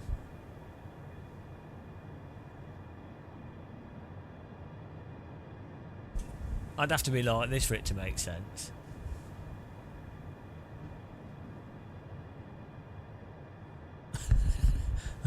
More like this, but even then you can still see the wings. It doesn't line up. It's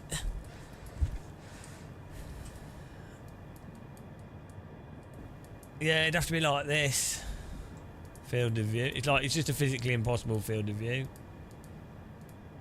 But then by the time you do this, you might as well just have one screen, pretty much.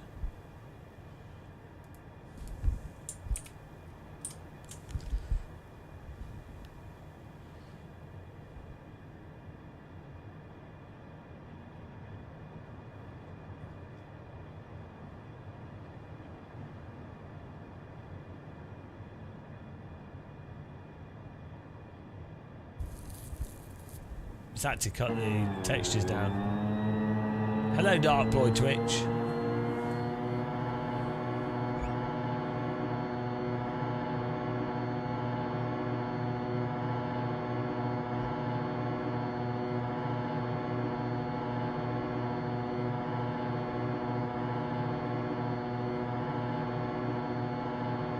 Let's go for that little gap in the trees there.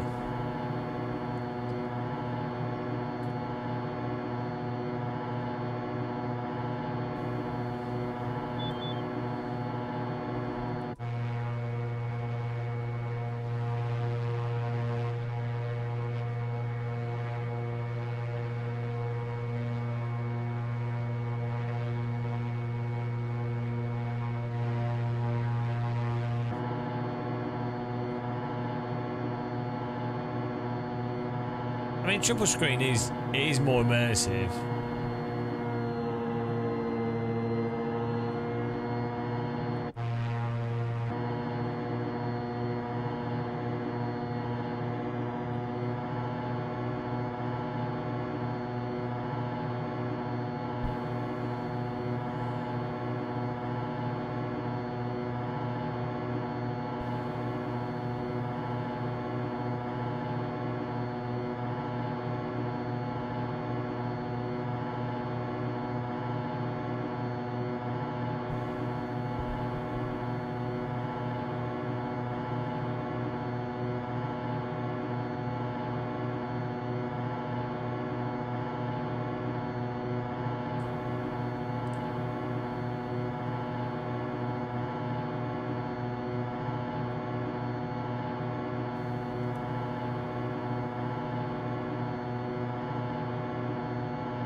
What if you could...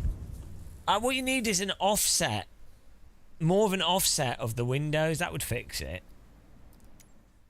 But I don't think you can do that.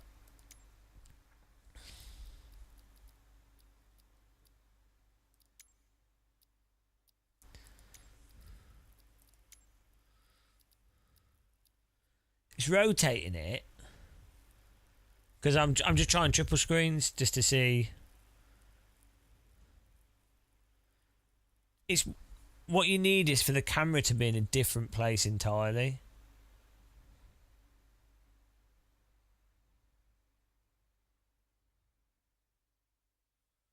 Hang on. Maybe there's a way to do it.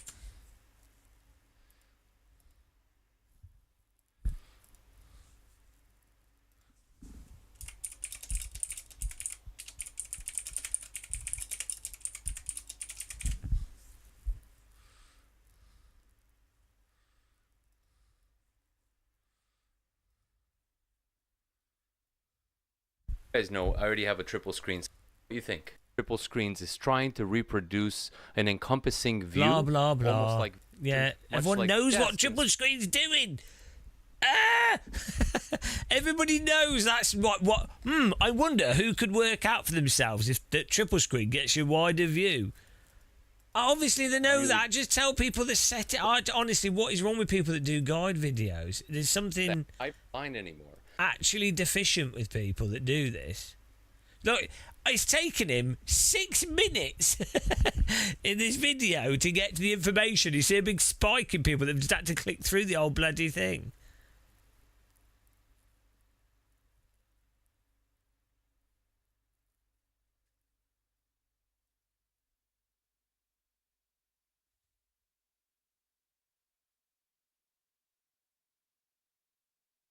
Yeah, the problem is he's got his screens at a bloody right angle. That's maybe like using them video triple view is a better way of doing it, but then that resets all settings. Yeah, I guess you could do, if you do the triple view thing, that would do it as one single thing.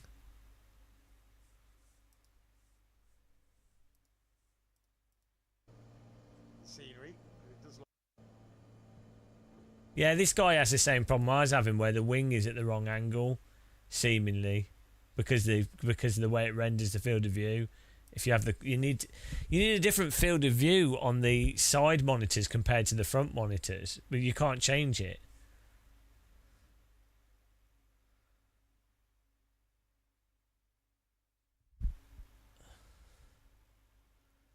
We were just playing AC, but I wanted to try and set this up. All these people have done setup guides, and none of them have addressed the elephant in the room with the view. What is wrong with people?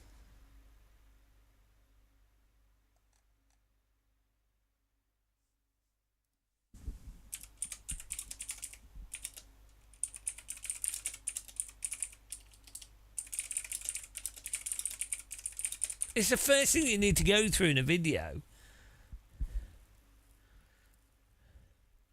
You could do, yeah.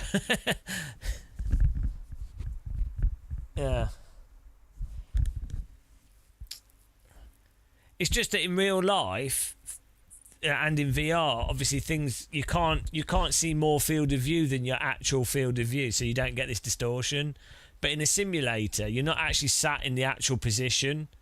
So you can then see if you use an incorrect field of view compared to your actual view on the screens.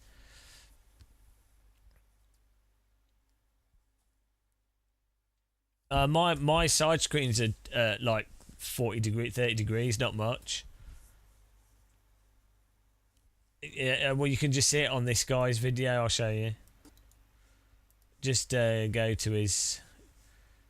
See how you can see how the wings of the plane are sticking out forwards. When you look forwards, you can see the wings on the screen, but they're basically pointing forwards because you need to run a lower field of view. Like the field of view is distorting it such that the wings are pointing forwards.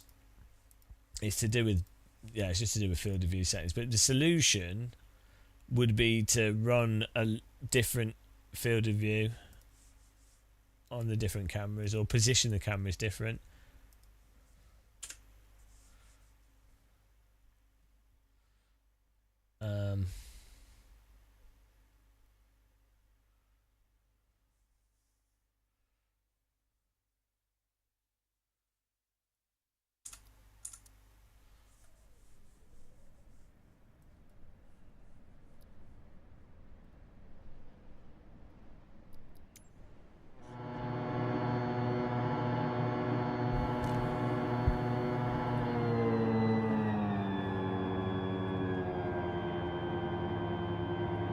Yeah, well, it feels really wrong when you're looking forwards and you see two wings pointing forwards from your perspective. Doesn't make sense.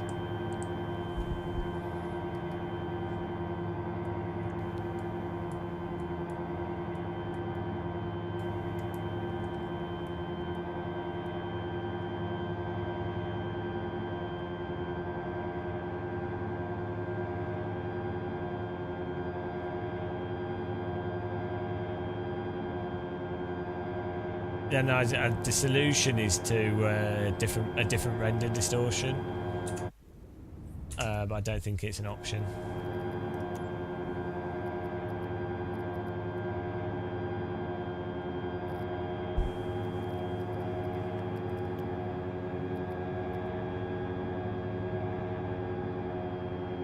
You can do like a vertical field of view, I think.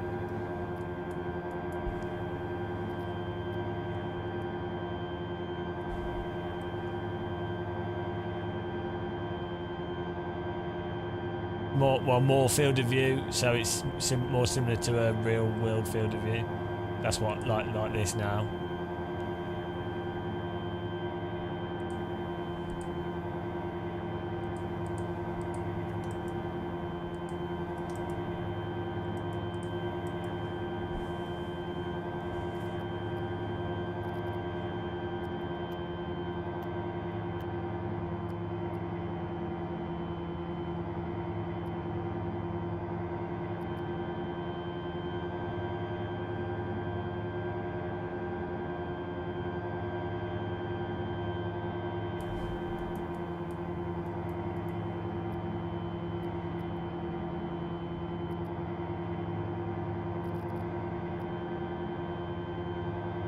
So yeah, like human eye field of view is like 70 degrees.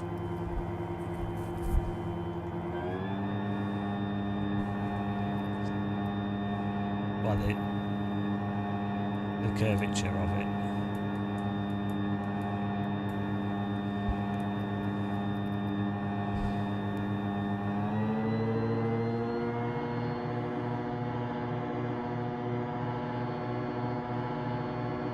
I mean, genuinely, it's worse. It's genuinely worse on triple screen than one screen. Doing that, you might as well run the game on one screen, way higher graphic settings, and a higher field of view.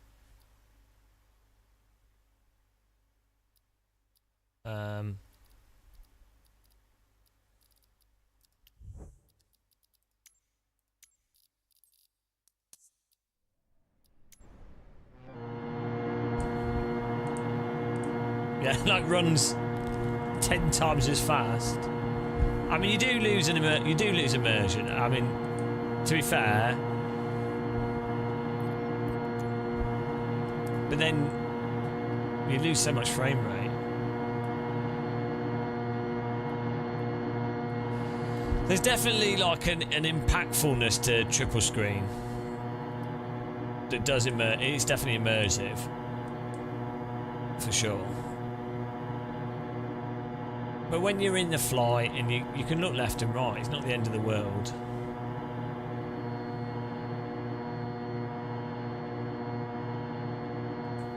But you then have to run with this kind of field of view.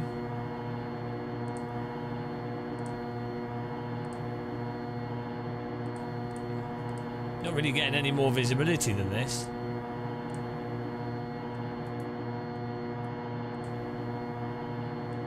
Oh no, it's like you can't win.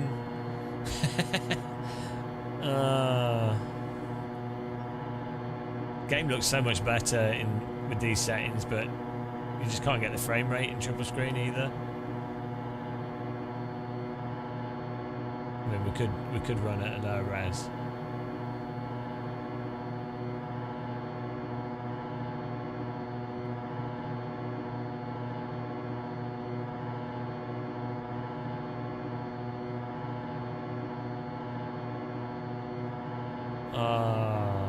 What a disaster.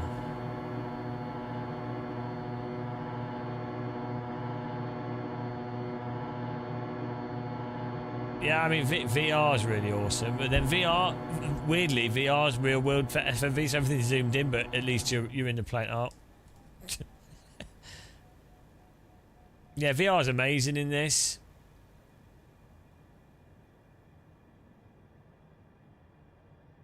See if we can get some lift off this hill.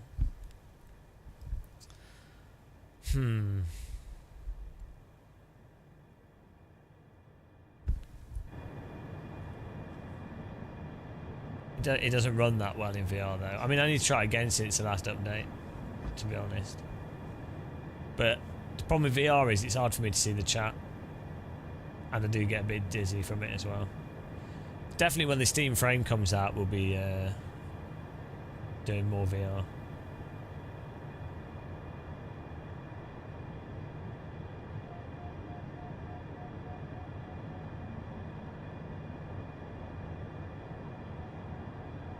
I mean, it looks so crisp in just 4K.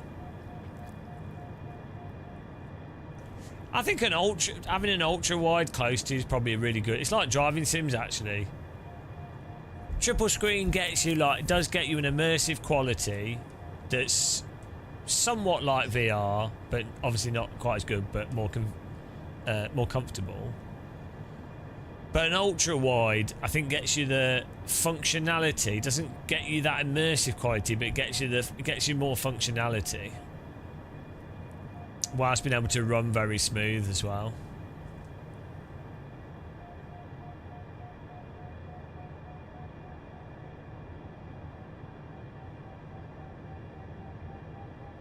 I mean, oh, here we go. We've got lift off this other side. When you get this on this quality like this, it just looks so good. It's hard to go back. Just there's a clarity to it that looks really nice.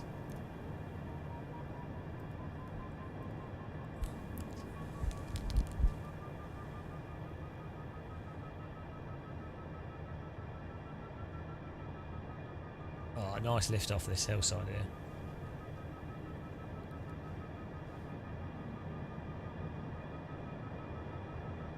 Look at New Zealand's crazy for gliding.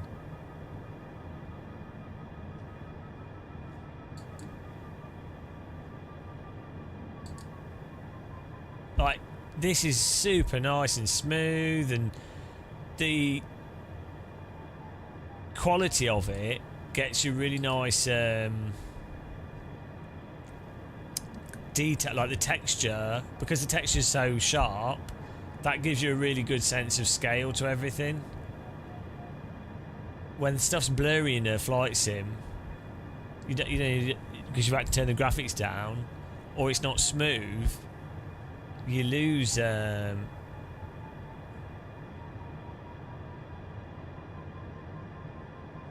just lose a sense of scale and place and of like important details.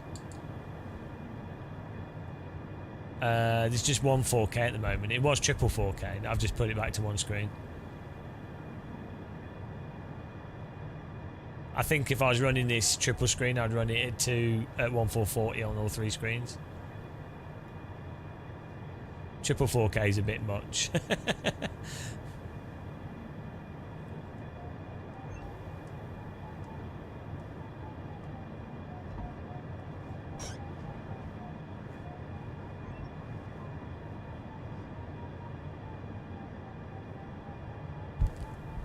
We do have the VR headset over there. I don't think it's charged up there.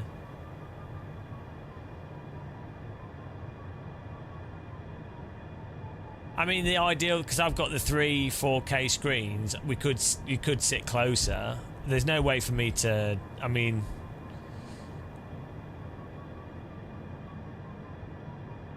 this rig is not really set up to move easily. Driving sims, you don't generally want the screens that wrapped around you. It's a bit uncomfortable.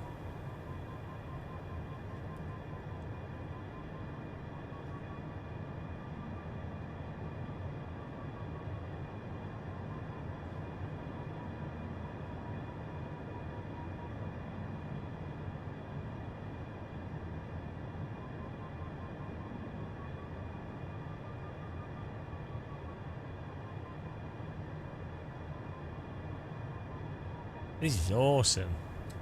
This is like... You just wouldn't believe that this sort of place exists. All these little canyons and things.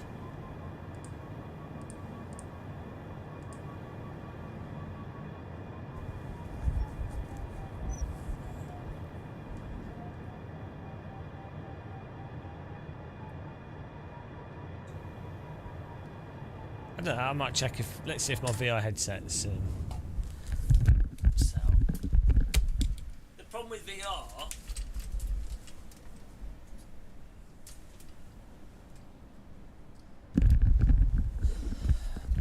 problem with VR is when you're live streaming, you then have all the audio stuff to deal with. That's New Zealand.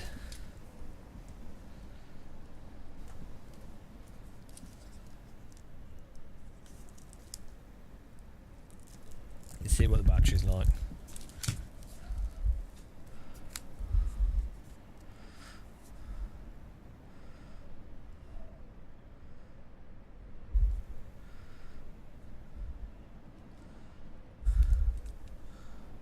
Hello.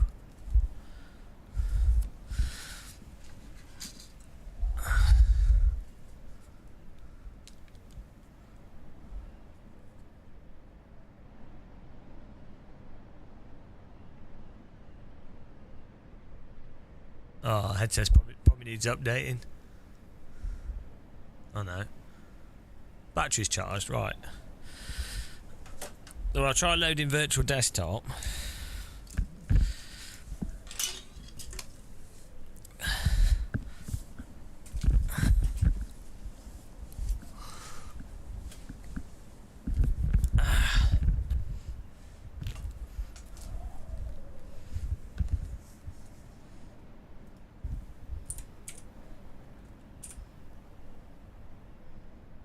Oh, it's not installed on this computer.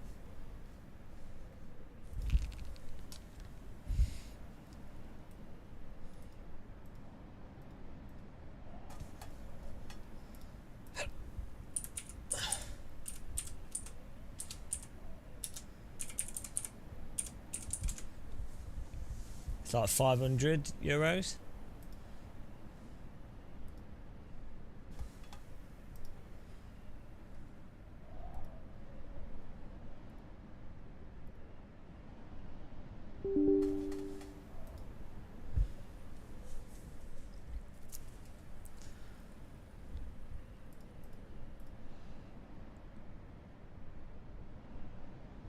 Well, you need to get this set up. I think the Steam frame's going to really help. They like to having a seamless thing that's built integrated into Steam with a dongle that you just plug in. I think that's going to be like a massive thing. Also, the lightness of the Steam frame. All the developers that have talked about it have said that it's super comfortable. I think that's the biggest thing.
Yeah, I'm not too fussed with the Pimax headsets.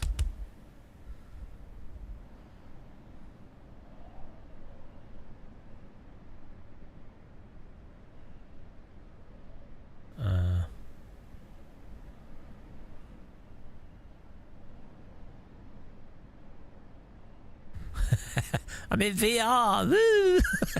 So dumb.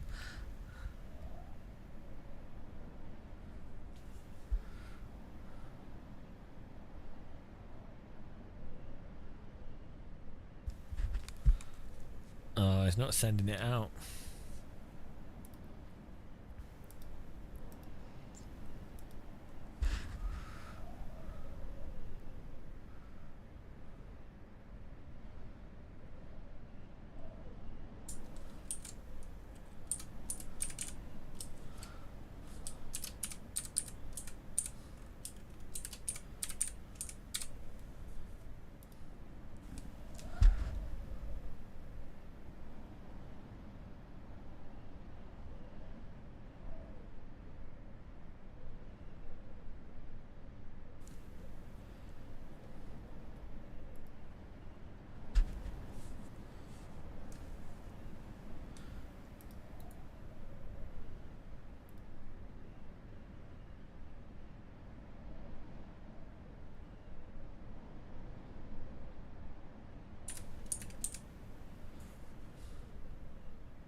Oh, why is this not working?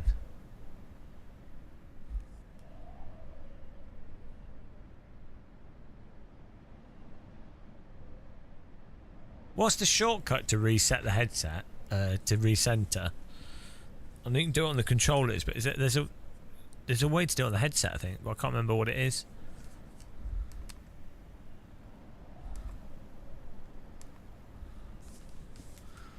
Oh, turn it on and off again. Okay. Oh, there we go, it's worked. It's come up now.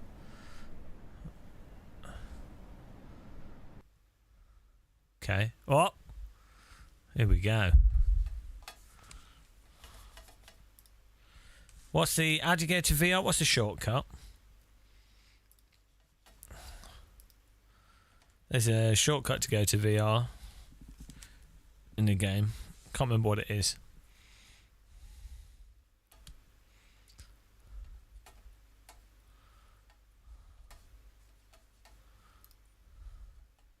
So like shift tab or something. Control tab, there we go.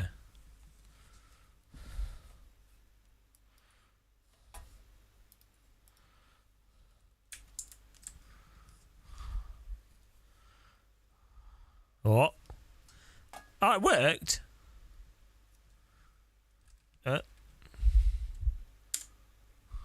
Yeah, well that worked straight away. We're flying! It still has some weird stutter issues.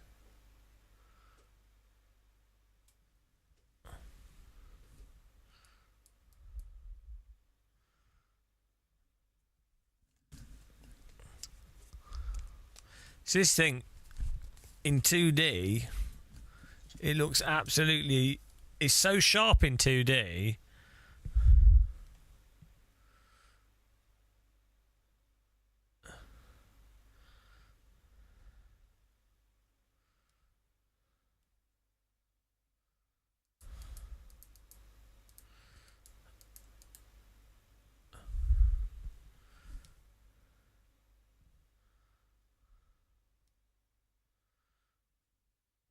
You have to turn the graphics right down, and then there are some drops still.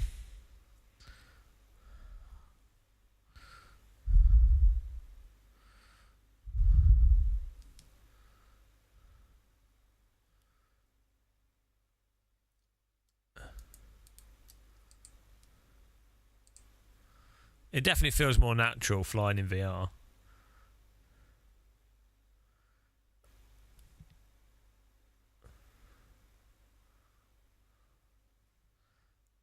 Wonder if we can turn. It's running better than it used to, though.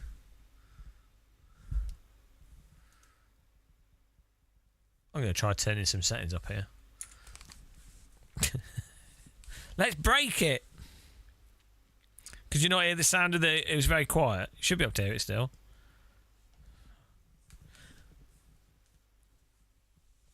Oh.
Can you not hear the plane?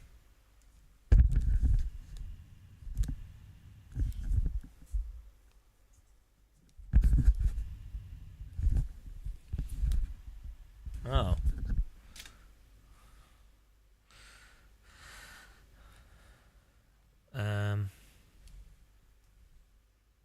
Wonder why we're not getting any plane sound.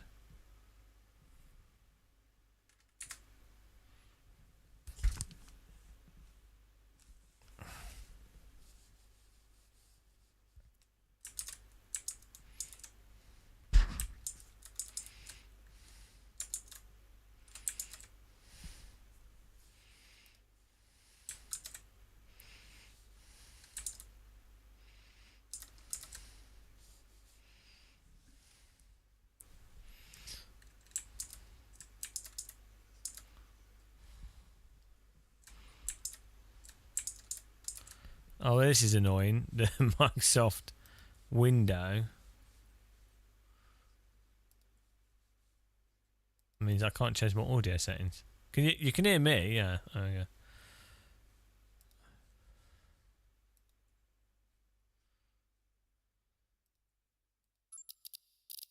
Oh, there we go.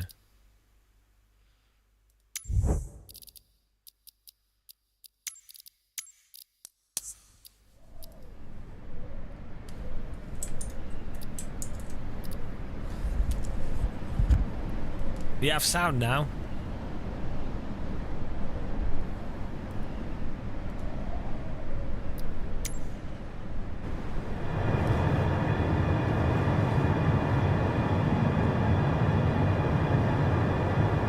Well, this is getting a pretty stable 80 FPS here.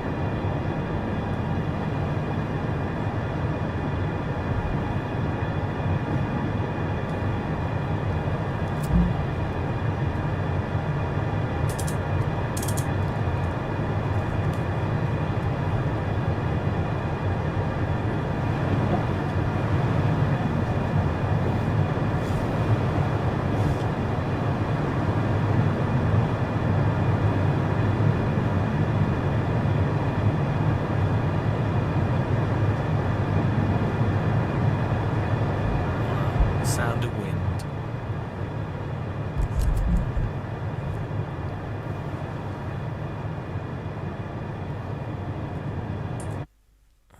Try more graphics.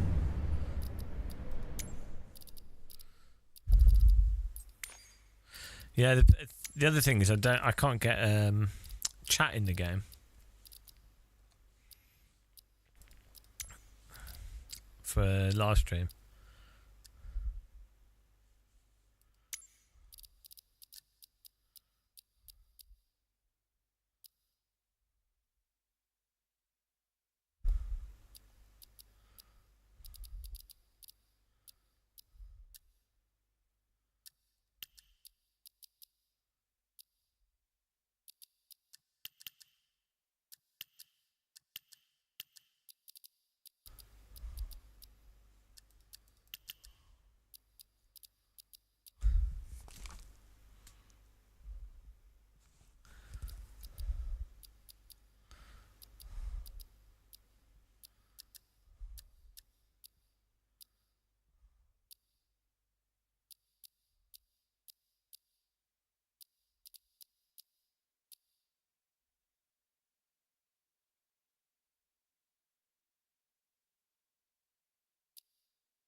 Is there a suction tube?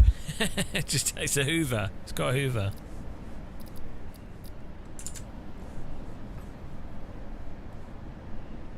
Oh no, I don't know how we.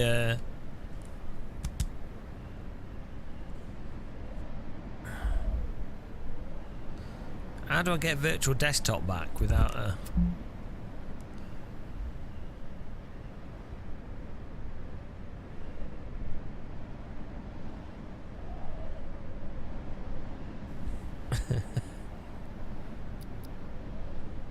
How do you get back to virtual desktop without using hand controls? Oh.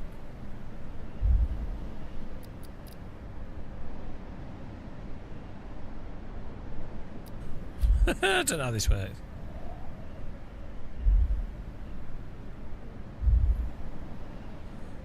Oh no.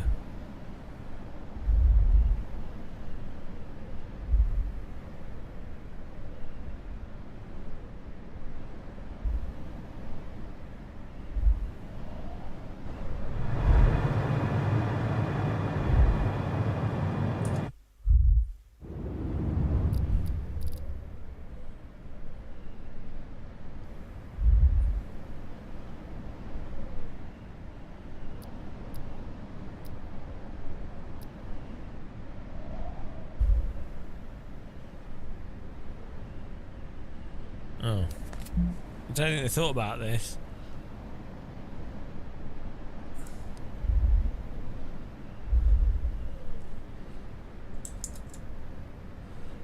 No, that's not what I want. I mean, in the headset. Normally, you just press the buttons, but I'm using virtual controllers, so.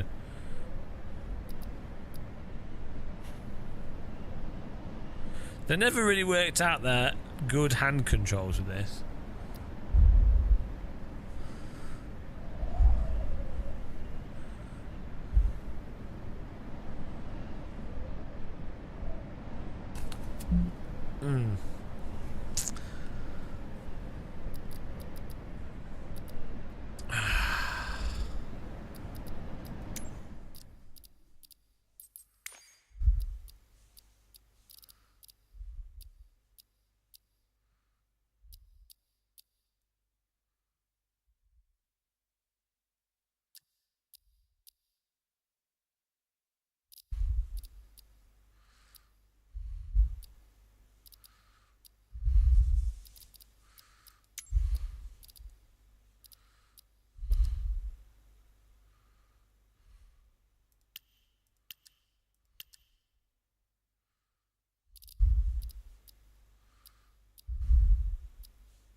Well, that's the excitement of gliding.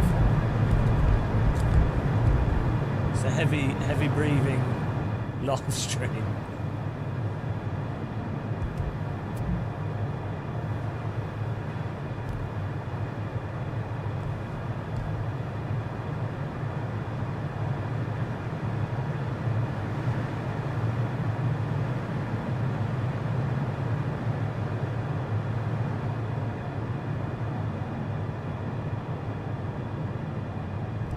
Oh, I can check chat by just doing this. And then I can see it on my monitor. It'd be nice if this worked.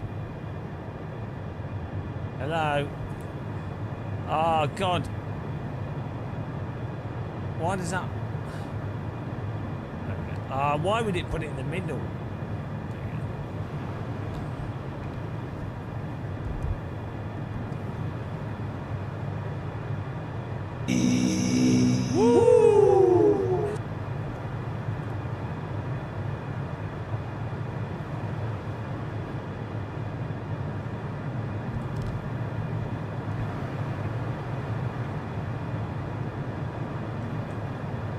think the thing is, the width of the view in VR and these hand controllers. How do you disable that?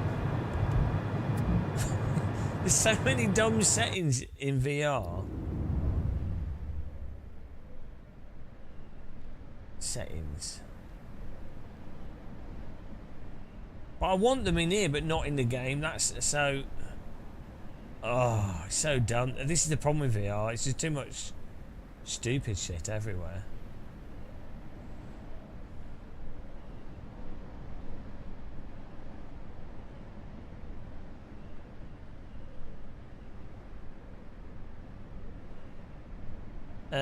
Well, no, Pimax have offered to send me headsets, but I don't really like Pimax headsets too much. Well, the ones I've tried. I know they look good, but it doesn't fix. But like the Quest 3 tends to have good performance.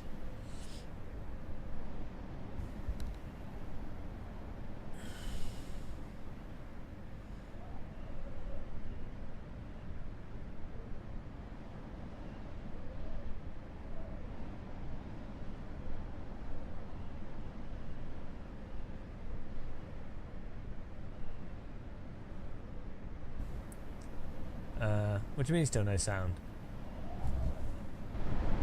You've got sound. I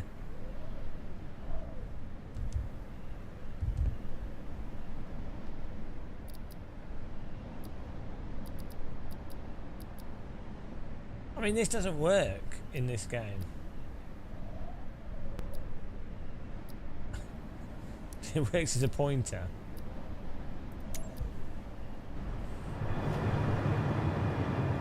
Oh yeah, I was going to take the.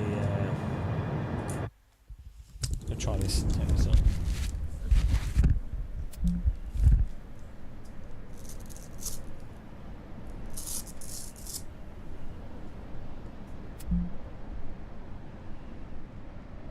It's actually better with no interface on it, weirdly.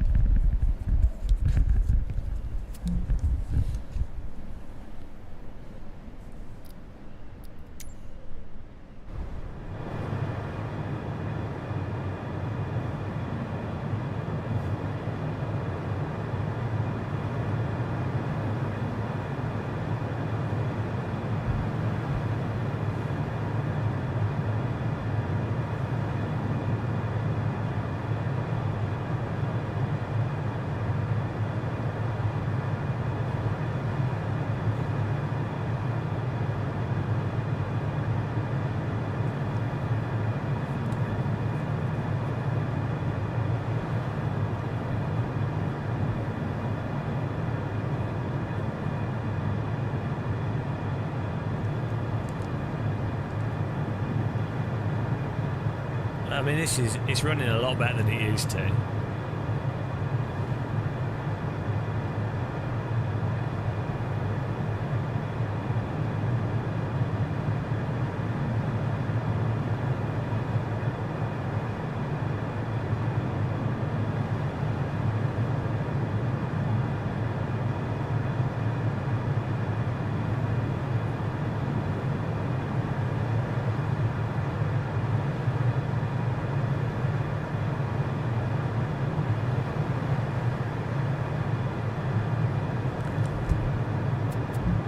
Does it look alright for you guys?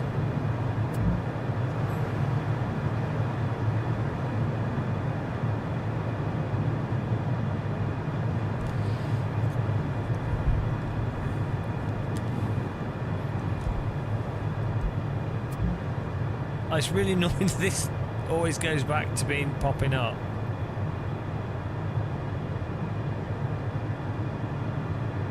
Oh my god.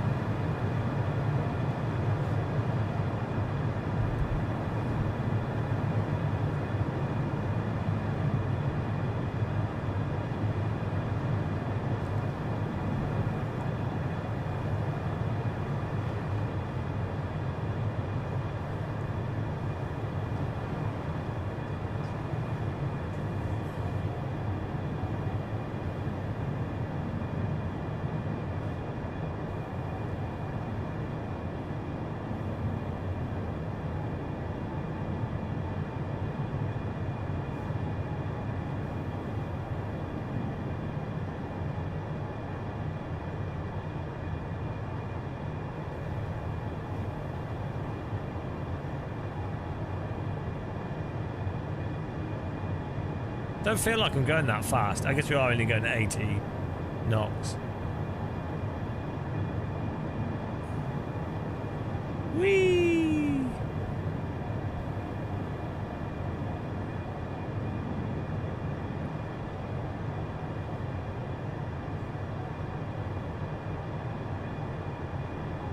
I don't know if we can get the ground texture to be high quality.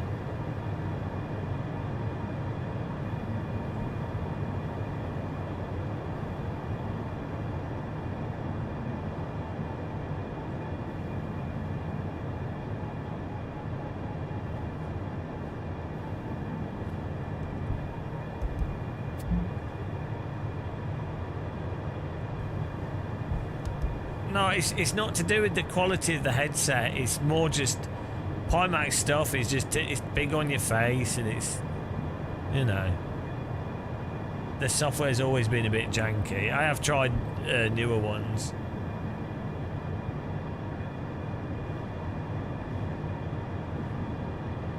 I guess you can plug it straight into your PC, which is a big advantage, to be fair. But I don't have any spare HDMI or DisplayPort sockets. Is it HDMI or DisplayPort for Pimax? Oh, this looks awesome.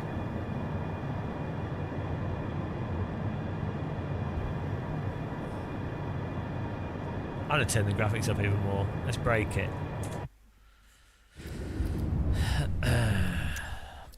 The colours are a bit washed out, but that's virtual desktop as a brightness thing on it.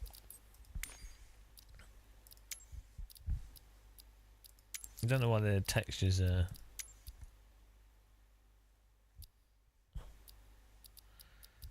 Ah, here we go. Ultra. That's better. That should look a lot better.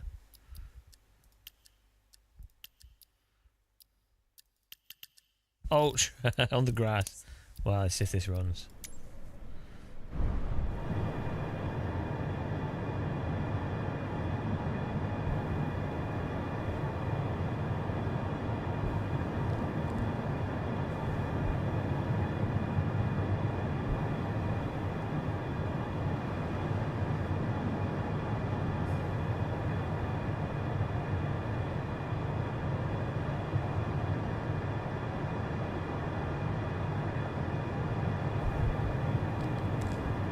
That looks awesome.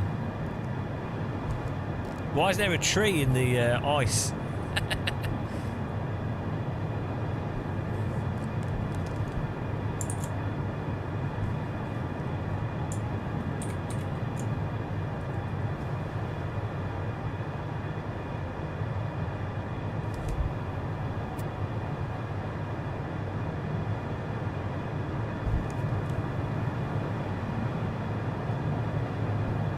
Yeah, I mean, this runs great in VR now. The only issue is it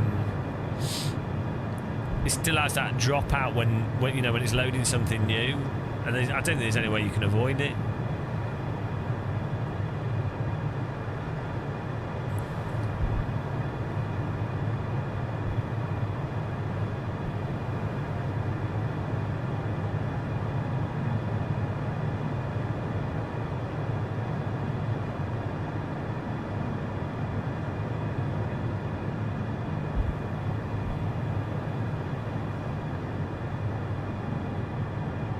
You can really see the lift more in VR.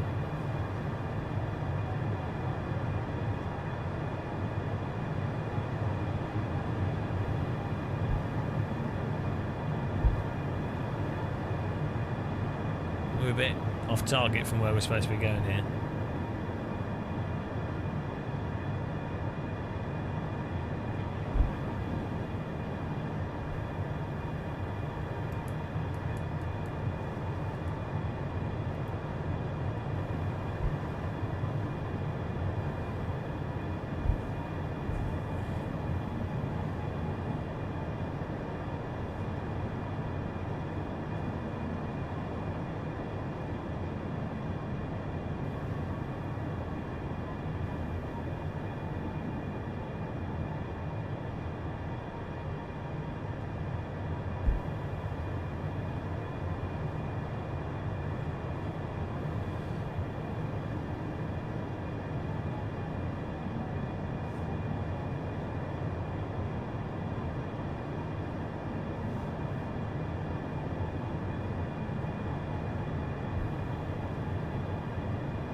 We're getting so in terms of frame rate at the moment it's 80 FPS solid, but the only problem is just occasionally there's a drop. Normally, right, if we go over a big hill or if we move ahead quickly.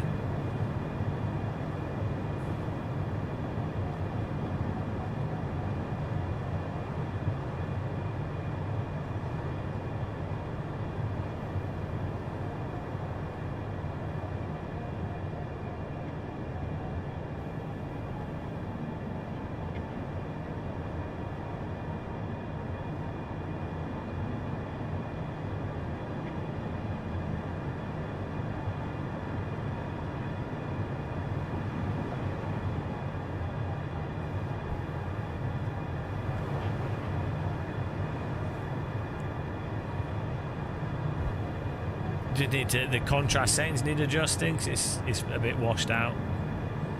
That's where the OLED displays are good. I mean, this is running well enough that it would actually be worth trying a VR headset with wider field of view on it.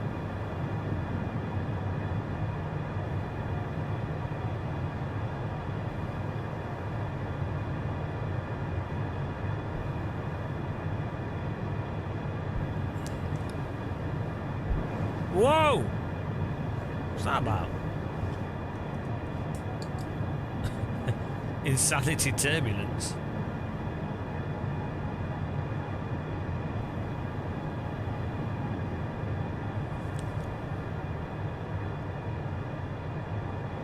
Yeah, well also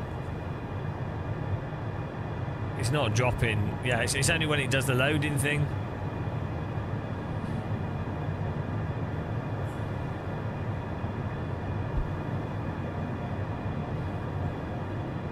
It's basically totally smooth.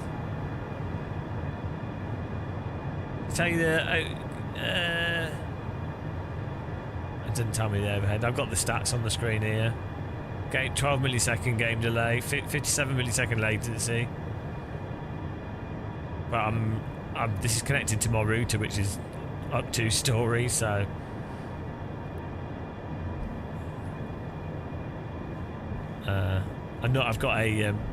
I've got a Wi-Fi thing in here that we could connect to. Would probably help on quality quite a bit.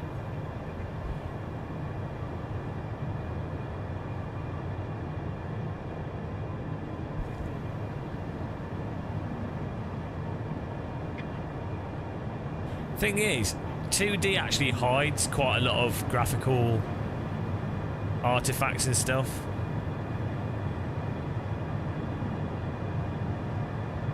Surprisingly.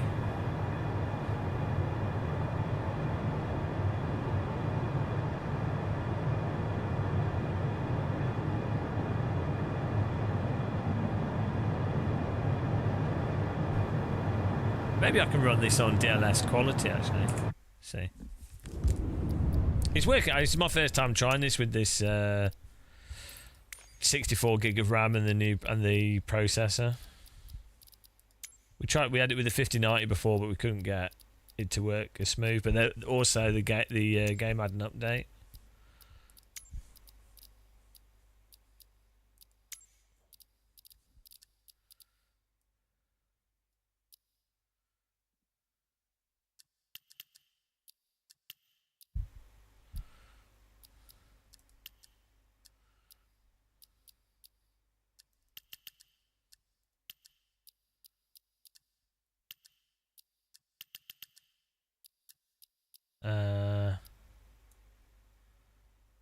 What was I going to do? Texture resolution ultra.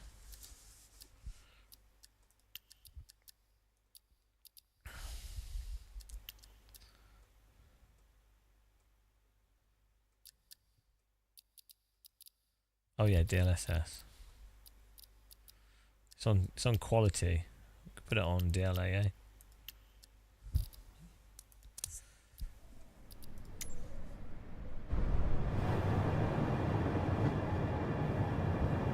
Oh, that looks super sharp. Still 80 FPS.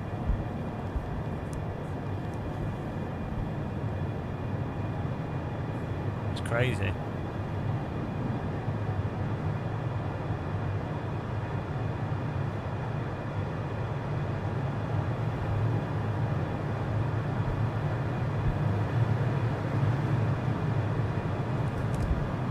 I should rent this out. Should set this up in an arcade, charge people £10. £10 for 15 minutes of glider. I can live stream and whilst we're live streaming, then people can turn up and I go, oh, here you go, £20 for 15-minute glider flight. Well, I guess people could just book it in if you had a spare. If you had a shed with the rig setup. I mean, this looks bloody amazing, actually. Jeez, I mean, there's definitely a quality of graphics you have to pass, and then something about it looks a lot more convincing. It's like a clarity level.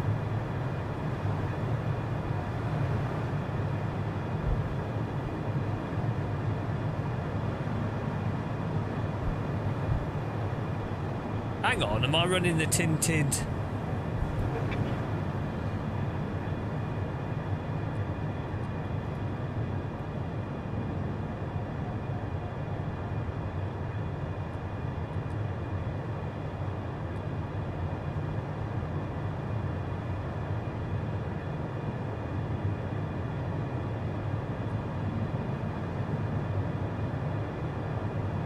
Oh, there, tinted canopy. We don't know.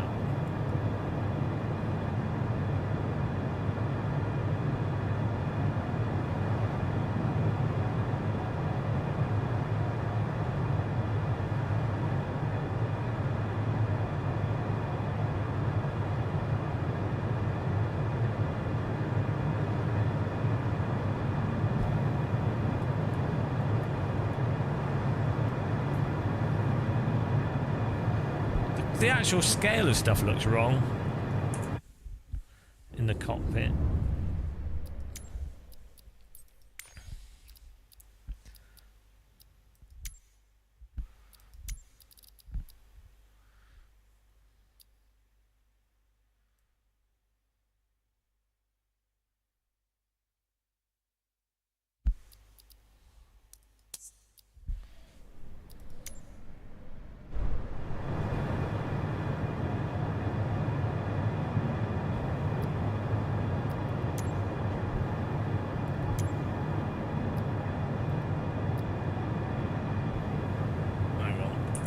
That's the wrong direction. Wrong direction.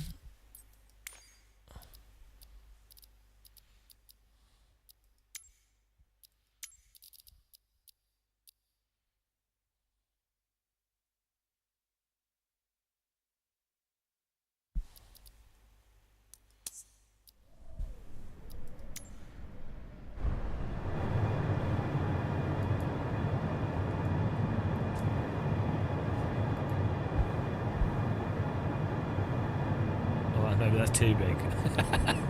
I don't know. I've got to fit in this, so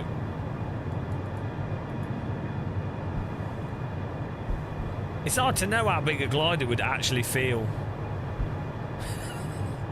I mean, I think this is more realistic, actually.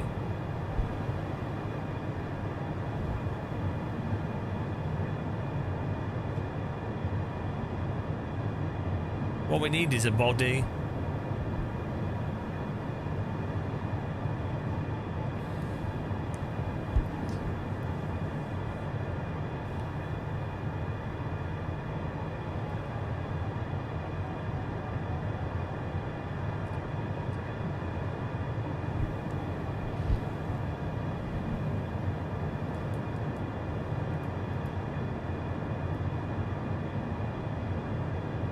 I don't know how fiddly these screens are in real life. I mean, maybe they are quite fiddly.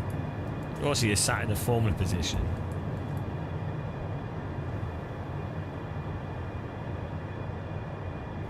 I mean, it kind of feels more right than before.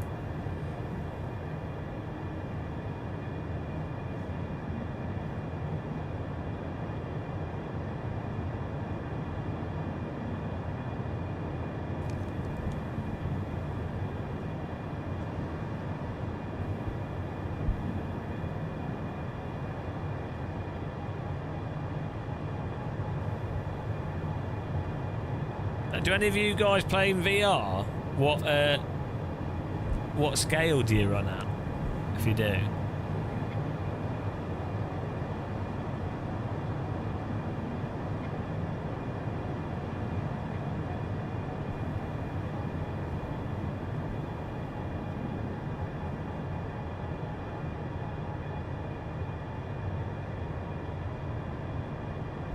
Whee!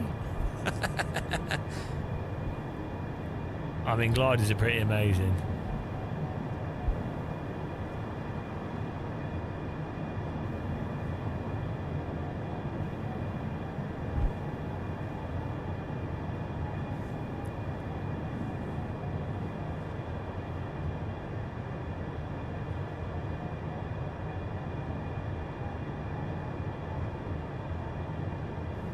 We gotta get over this hill.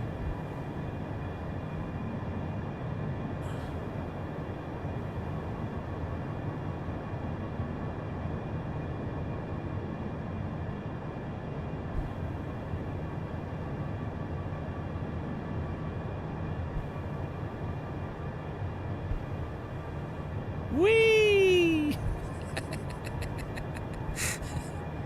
Why do we play driving sims? Can we flying over mountains? Do this with other gliders.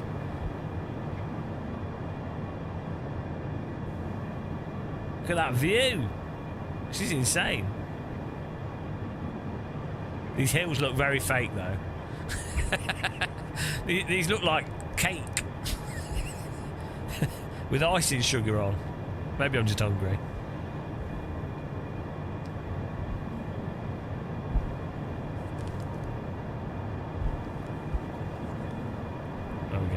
Find our runway. Thought it was over the hill.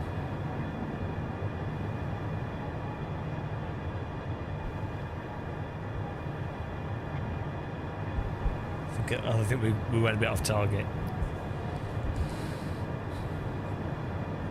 I did afford the RAM.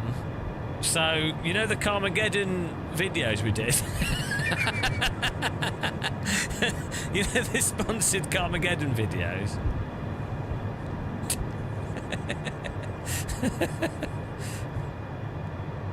Look at this, we're well high.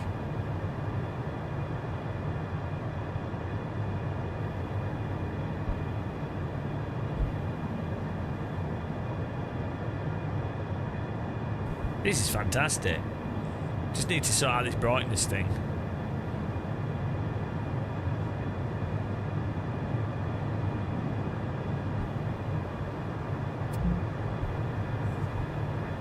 No, yeah, our RAM cost £600.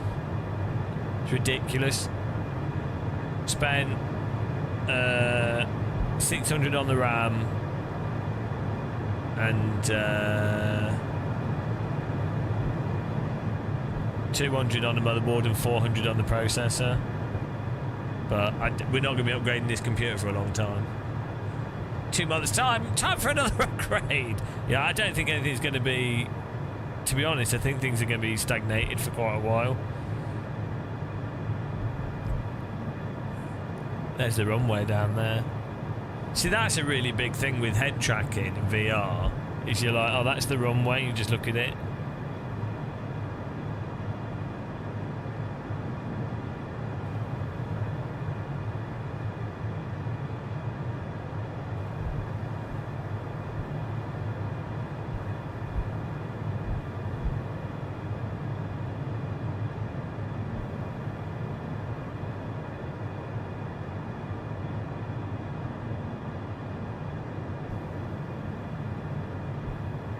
We can land in a field.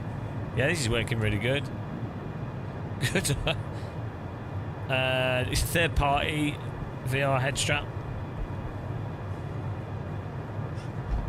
I think we could turn the clouds up as well, actually. It's good for gliding. Let's do that. The battery's probably running out of my headset, so.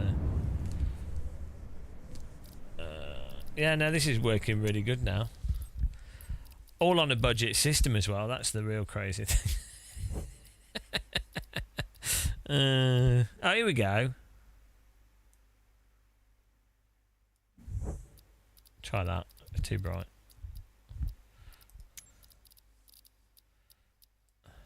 What was I going to change? I've already forgotten. We already changed two things. What was I going to change? Shit. As soon as I go back to the thing, I'll remember. Oh, clouds. That was it. So many. I looked at the settings. I forgot what I was going to change straight away. Short-term memory, man. Volumetric. Oh, they were on ultra. Oh, okay. I thought they were on there. Yeah, I mean, it's just the loading of stuff is the problem. Off-screen caching seems to have helped.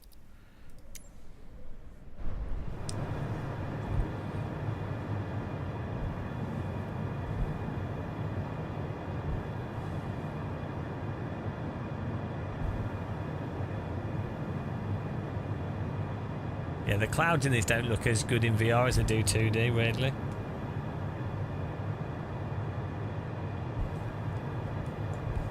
Ah!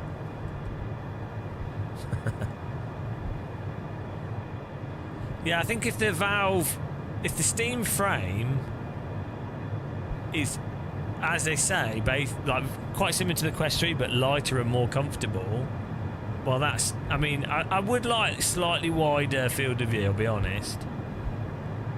But, I mean, this is pretty good. You know, this is pretty amazing.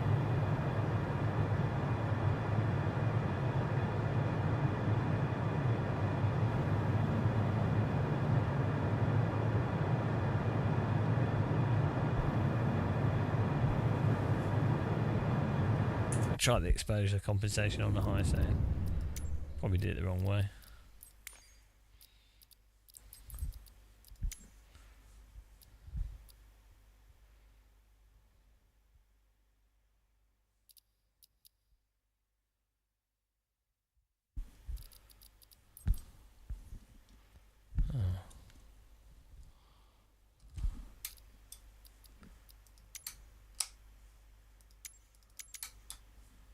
How do I?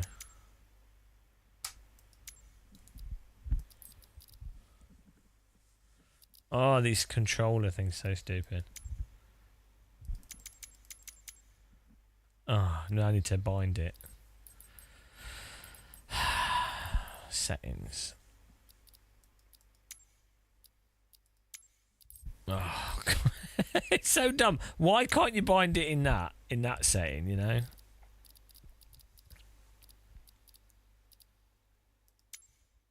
It's called VR toolbar.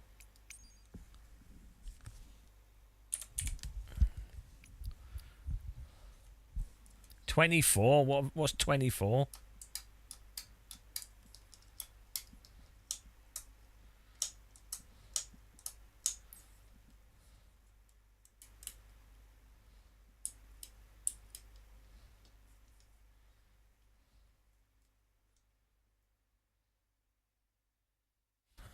I don't know what 24 is.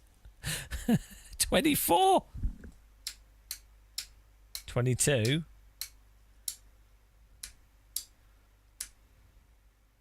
Seven and 9.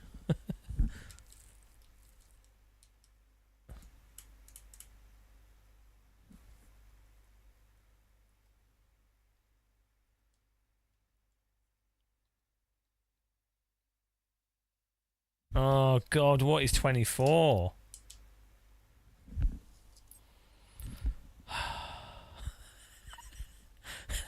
It'd be nice if it showed you.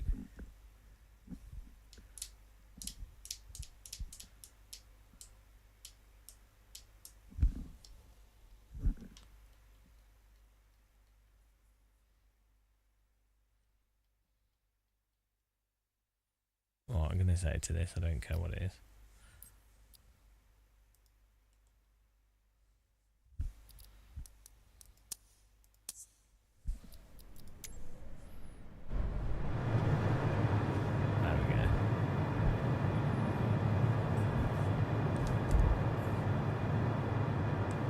Yeah, I mean, to be honest, I don't think it has to have a display port on the VR headset. Like I do, like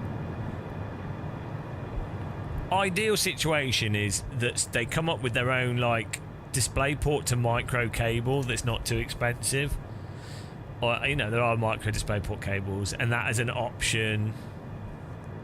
But then ultimately a headset's going to need, I might not need power, will it?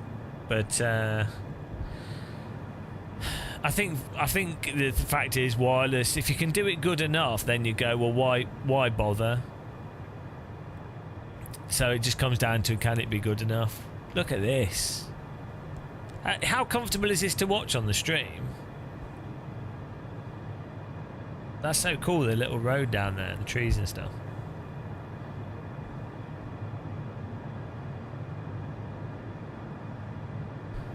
I don't know if this is comfortable to watch. Probably a bit wobbly. Some people will have a headache from it.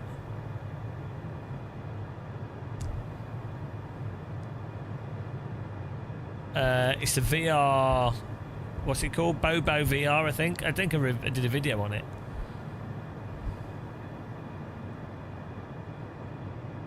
It's like £40. It's got a battery as well, but I'm not using it. The VR desktop thing seems to be working a lot better than it did previously, actually, which is weird. Virtual desktop, I mean. This is awesome. We definitely need to do a proper flight in VR though, and tweak the virtual desktop settings.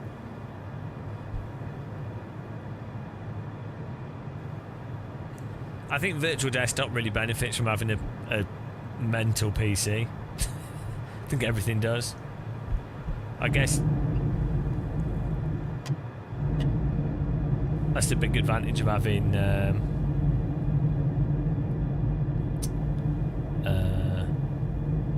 like a large processor, is that virtual desktop is basically not taking up any resources.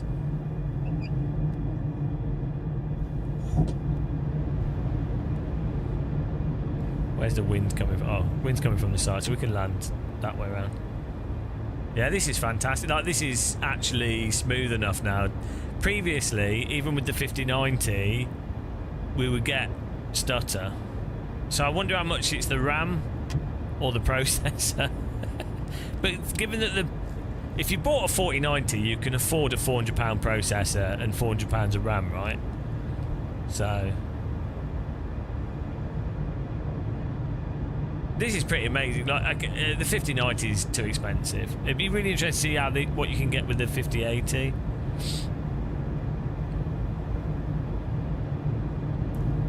Because I would say a 5090 is only really, I mean, unless you're an idiot, it's all right as a business. 5090 is fine, but what, I don't know. Like, there's people with money to spend, isn't there?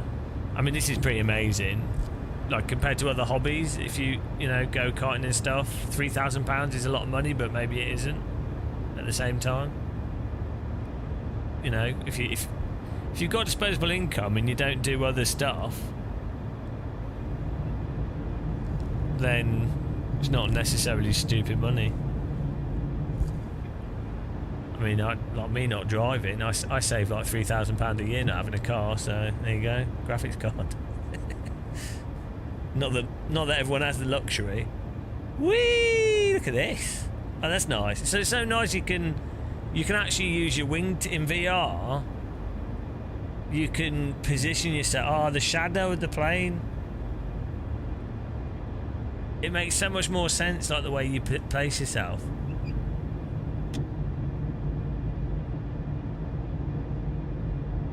This is awesome.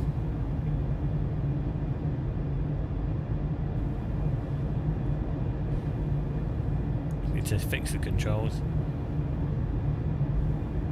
Well, we're definitely going to have to do more streaming of this.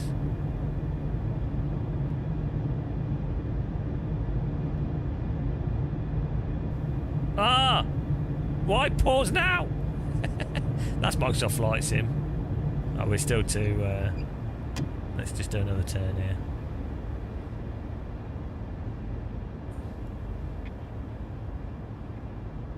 I mean, probably could still landed that, but it's more fun to do this. Whee! Safe landing. Oh, we can set a wheel down in the shadow. That's cool. Whee! Bit of slip there.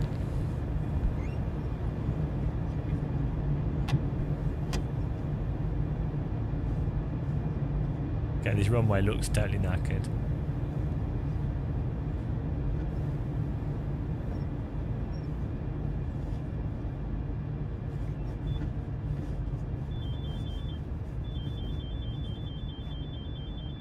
Oh, beautiful.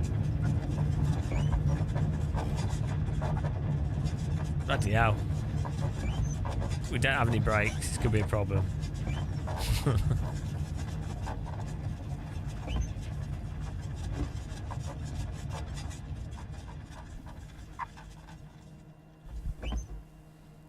Cool, the grass. Oh, amazing. I think it loaded the grass a bit aggressively, so I might turn that down.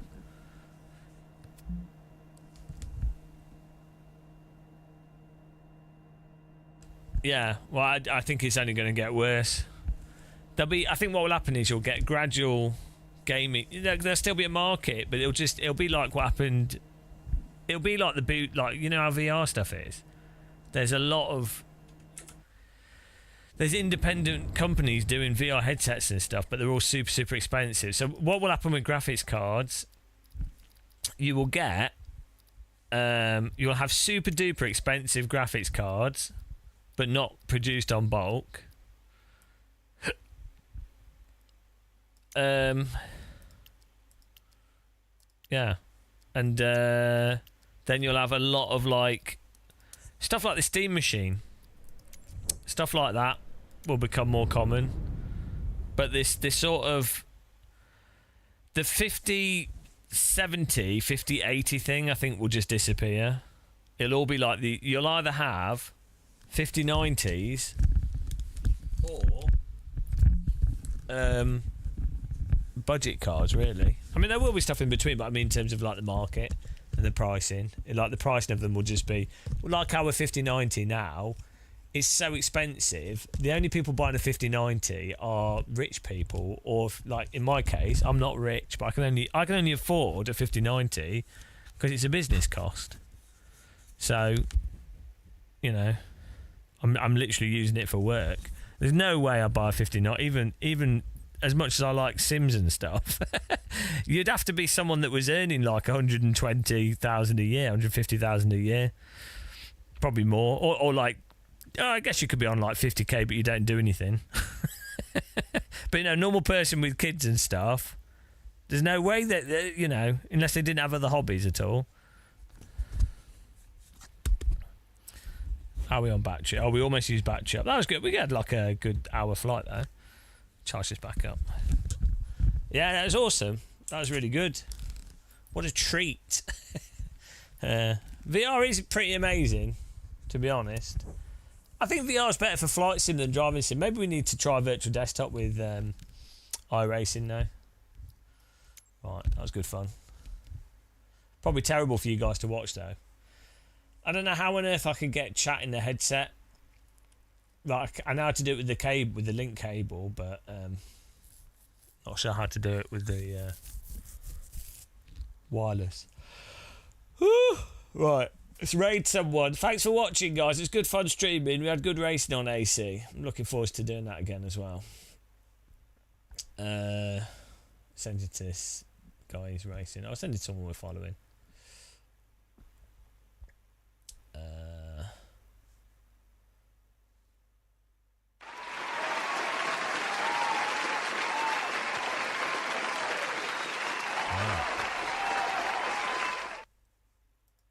Thanks, guys. Yeah, get some dinner. Yeah, thanks for all the support, guys. Appreciate it. We'll work out what we're doing. We need to do more AC races because I've still got to do more testing of this wheel rim. And we should have another quick release coming so we can do a comparison between the two quick releases. And then...